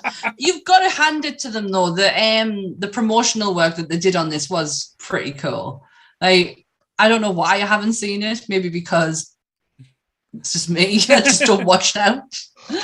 It is one of the shittest films that I've ever seen, but I love it just because it's so utterly ridiculous. Yeah. And it's just turn your brain off the door and watch it. I think it's on Netflix at the moment as well. So is it really? Anyone want to give it a go? But Jerry O'Connor makes the film. He's just the ultimate. You've just told Grant where it is. But Eli Roth's in it as Already well. ahead of you. He's playing like a DJ, like with a wet t-shirt contest, who's trying to keep the party going, and all these people are just getting munched. There's a scene where the propeller's going off, and this lass's hair gets stuck in the propeller, and it rips the skin off her face. It's like proper graphic stuff, and like Nick always, like, all the graphic and horrible stuff happens. The thing that Nick goes at is someone gets like the legs chomped up and there's holes and bones and stuff. And they're pulling them on the side of the beach, and he's getting sand in his wound, and she's getting, is that what she gets? She's getting upset because there's sand going in someone's cut. Oh my God, Nick! She literally is the queen of gore. Like, if that gets her, that is too funny. Yes. But yes, I had a bit, like, say, it was one of the first ones that did come to my mind. I know the original was done by James Cameron, I think. The first, oh, really? The first one was one of, like, he actually tried to get his name took off the film at one point as well. I think he broke into the studio to try and get it took off. And they're like, no, James Cameron, you're part of this now. Yes. But, yeah, like, as a shit fantastic B movie, honestly, go away and watch this film. If anything from this podcast, watch this film and just give us a review of what you think. Yeah. Oh, that is absolutely brilliant. I'm gonna forego mine if Grant wants to go next, so it doesn't look like I've because I've just sat and talked for ages about Planet Terror, and poor Grant has not, because he did not get to do his last one because you both had the same one. Well, thank you very much. You are very welcome. And based on our last two picks, we actually have an awesome segue from both of your picks into my last pick, because we've mentioned severed cocks, and we've mentioned, I don't like where this is going. Machine gun limbs. So I'll take your one machine gun leg and raise you a gimp with samurai sword arms and legs that gets them severed halfway through the film and has them replaced by machine guns. This movie epitomizes B-movie splatter for me. It is one of the most ridiculous fucking things I've ever seen. 2008 Tokyo Gore Police. I'm going to have to Google this shit. Completely blank. Okay, yeah. So we are talking, I wouldn't maybe go so far as to say like tiny budget, because the practical effects in this movie, for what they are very well done, and they are numerous. We've all seen Brain Dead. Mm-hmm. Yeah. There is more blood in this film than you see in Brain Dead. Obviously with a very Japanese aesthetic, hence the name. It is a Japanese movie. We don't have anything really, really fucked up going on with regards to the thematics or anything like that. Very much out of the realms of David Cronenberg body horror. Mm-hmm. You've got a mad scientist known as the Key Man, and he has created like a parasitic virus that gets into humans and turns them into creatures called engineers. And they're basically indestructible unless you cut this little parasite back out of them. Any other wound will result in a mutation that makes them like stronger. Very at the beginning, there's a young girl in it that's part of the police force, running around with a samurai sword, as you will. She battles one of them and lops the top of its head off, and immediately its brain heals back in with two machine guns for eyes. And this movie just goes from there in the realms of the absolute spectacular. There's a bit where a lass gets her legs cut off, and because she's an engineer, the whole of the bottom half of her body turns into an alligator mouth, and she's chasing a guy through a subway like this with a massive alligator mouth where her legs and a hoo-ha should be. There's a bit where a guy gets his dick blown off, and because he's an engineer, the cock regrows into something that's about 3 foot long, looks like a mangled salami, and starts firing bullets at people. Right. and that's maybe about the first 20 minutes. Okay. And yeah, and it just goes and goes and goes with overboard splatter, gore, craziness with regards to the film aesthetic as well, because it's well shot for something that isn't massively well funded. We mentioned Starship Troopers before, and that aesthetic with the propaganda and that kind of stuff. This movie follows a very similar feel to things like Starship Troopers and RoboCop, where you get these random comedic kind of commercial breaks that are really, really fucked up. And also a little bit of the warriors in there as well, albeit very over-sexualized warriors in there. Every time there's a police call out, it cuts to this petite Japanese girl in like a PVC police uniform with a hat tilted to one side, very high energy, announcing the next police call and I've just seen where you've got to go, and then it cuts back to the main movie. Like the whole filmmaking of it is really good for what it is, if that makes sense. I am the first time I saw this, Leighton showed me it, and that says a lot. Okay, that explains it. I'm literally going to show my husband the poster alone, and he will want to watch it. Anthony is a huge Japanese enthusiast, and even the poster is going to get him straight away. And I saw the girl you're referring to with the microphone. She looks awesome. It looks pretty cool. It's one of the ones that I'm not familiar with as well. Me neither. But if it's come from Leighton, it must be horrendous. So it's brutal, but like it's got to be seen to be believed. It really, really does. Just when you think they're kind of done, it just goes again and again and again in this weird sort of post-apocalyptic landscape where certain elements of humanity have digressed, like the police force in it, the Tokyo Gore police. They are all in like pretty much full ceremonial samurai armor, but made out of Kevlar. It's just, I can't really say much more except just watch it and either thank me or go, mate, that's like an hour and a half of my life that I'm never going to get back. It's actually close to 2 hours long. It's an hour and 57 minutes of this fucking insanity. To be fair, though, I did watch the first episode of that Lord of the Rings thing on Prime, and it was terrible, so I could probably do better than that. There's no fucking words for him, Grant, honestly. There's none. I had to put up with it when we did the Lord of the Rings podcast, so... I was well behaved then. Yeah, because we had a guest on. I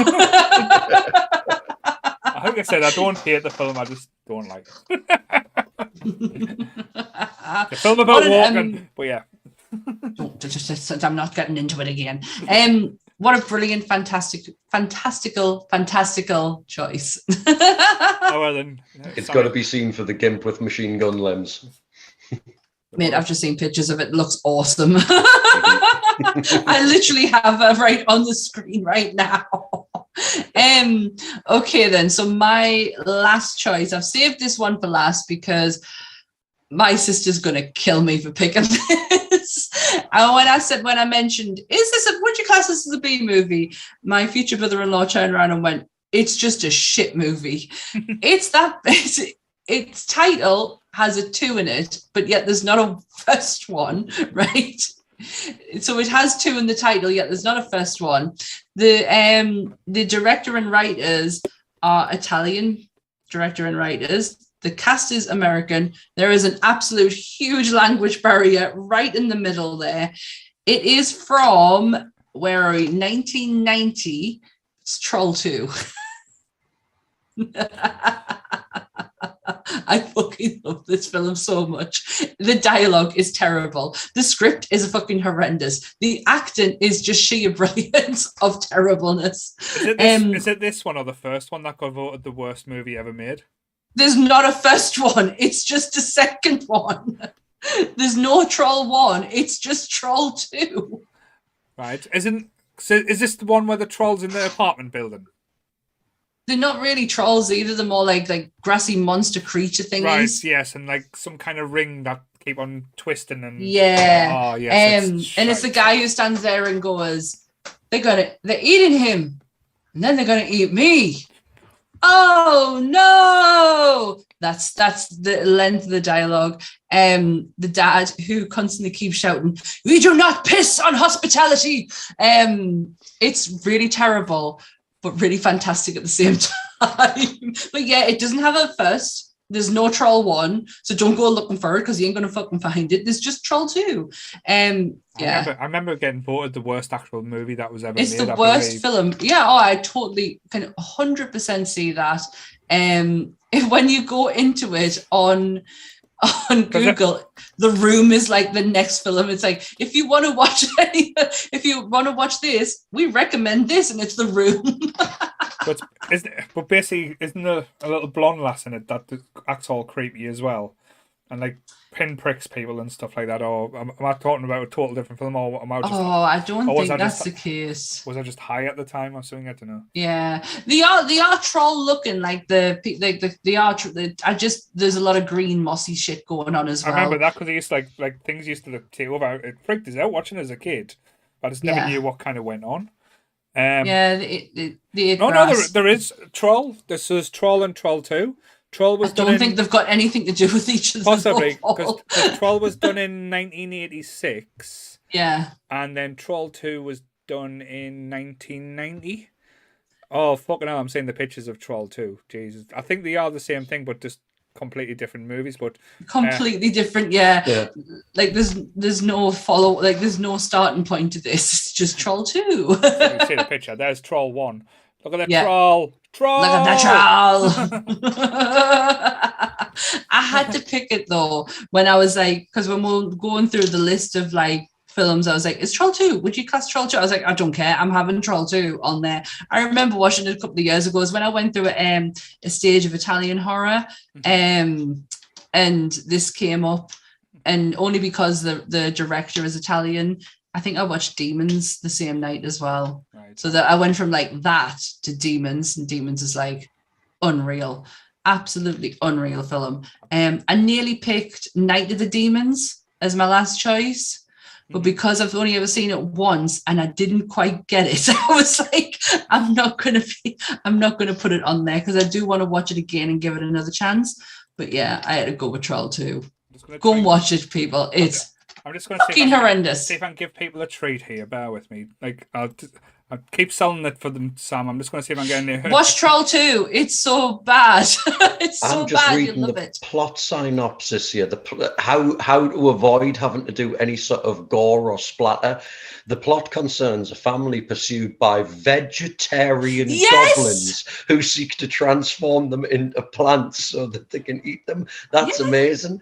Oh my God, we can't afford to have this guy's arm ripped off. What are we going to do? Turn him into a fucking cabbage. I've just dropped an image on the actual thing now. There they are. There's the fucking trolls. There's the trolls, the vegetarian trolls. I just remember a lot of, because it was a couple of years ago I watched it, and because on Michaela's recommendation as well, and there was a lot of green mossy stuff around. I'm just replacing Sam's picture with the trolls now. That's all you're gonna be known as, the troll girl. The troll girl. If you ever watch a list of movies that are terrible, this one will always come up, and you will always see the guy who shouts, "They're eating him, and then they're gonna eat me," because it's the worst play. The acting is. It's so bad, but because the Italians didn't get it, they thought they were doing a good job. Oh, God dear me. Yeah. There's this documentary as well about the whole filming of it and like how terrible the production was and such like that. But how lovely the cast are, because the cast are all Americans, and they really thought they were doing a good job. The guy who plays the dad, George Hardy, he's just fantastic in it. His lines are some of the best lines you'll get in a film ever. The fact that he keeps saying piss on hospitality. We do not piss on hospitality. I love it. Please go and watch Troll 2. I've read how this movie ends, and that is the most fucking insane thing I've ever heard in my life. Honestly, Grant, I genuinely think you would like it. I'm gonna, screw Kelly Brook butt naked. I'm watching this right now. Yes. I think it's on YouTube as well. To be fair, though, we're going to get loads of complaints after this podcast because people are going to watch these movies going, what the fuck were you smoking recommending this shit? Oh, we never said, like, I mean, I think you'll like it, but don't hold me responsible. Be responsible for your own actions and your own watching views. It's not my fault you watched it. They made me. But yes. Exactly. Now, that's been quite fun. I didn't expect to enjoy it as much as I have. I was just, like I say, I was borderline on my picks. I was like, because I could have gone with Elvira, given that she is the poster girl to this episode. But I didn't see Elvira as a B movie because there's a lot more into it than I would categorize as a B movie, and also I'm saving that for a rainy day. But like I say, there's honorable mentions as well. I think one that almost made the list was Army of Darkness, but I think Grant brought it up before and nailed it perfectly, so I didn't think I could do it as good as justice as what's been said before. I don't know if anyone else has any honorable mentions there. Obviously, Eight-Legged Freaks, which didn't get brought up in the list because I feel like I've talked to death about how much I fucking love that film. Oh gosh, did I have any more? It didn't make the list. No, I think it was Eight-Legged Freaks. And obviously Night of the Demons, I was very torn between that and Troll 2. But like I say, I've only ever watched it once and I didn't give it me full attention. Ghoulies as well, I was going to think about, but I think we talked about it on when we done the Gremlins podcast or the Gremlins episode. It's along the lines where the studios just went, we need something to match Gremlins, we'll do Ghoulies. It was so bad and fantastic. But yeah, there's so many things. Another one I wanted to add on, but I wouldn't, because it's classic. It's a hard one, but I think it's a brilliant movie, and is the H.G. Wells The Time Machine, the 1960s version, because like the post and everything was very B movie, the aspect was very B movie, but I'd be hard putting it as a B movie because it is a classic. That's the thing. Yeah. But I think aesthetically and like the Morlocks and stuff like that, I think, and everything is very up there. But then you could have added stuff like the Clash of the Titans and stuff like that. I know. Yeah, you could have opened a whole door up there with that one. I think another one I was thinking of was H.P. Lovecraft's Reanimator. Yes. Yeah. Which I have a lovely, beautiful poster on my back wall of that. I don't know. I was torn. I was very torn with that one. Not because I don't love it, just because I didn't know. It's so science fiction-y and so weirdly beautiful that I didn't know if I could fit it into a B movie category. That's the thing. But I think, like say, when we do these topics and stuff like that, we've still got millions of other things to do. I know we only on to episode 88 of the podcast now, so just only. And we're still finding these bullshits to talk to, but yes.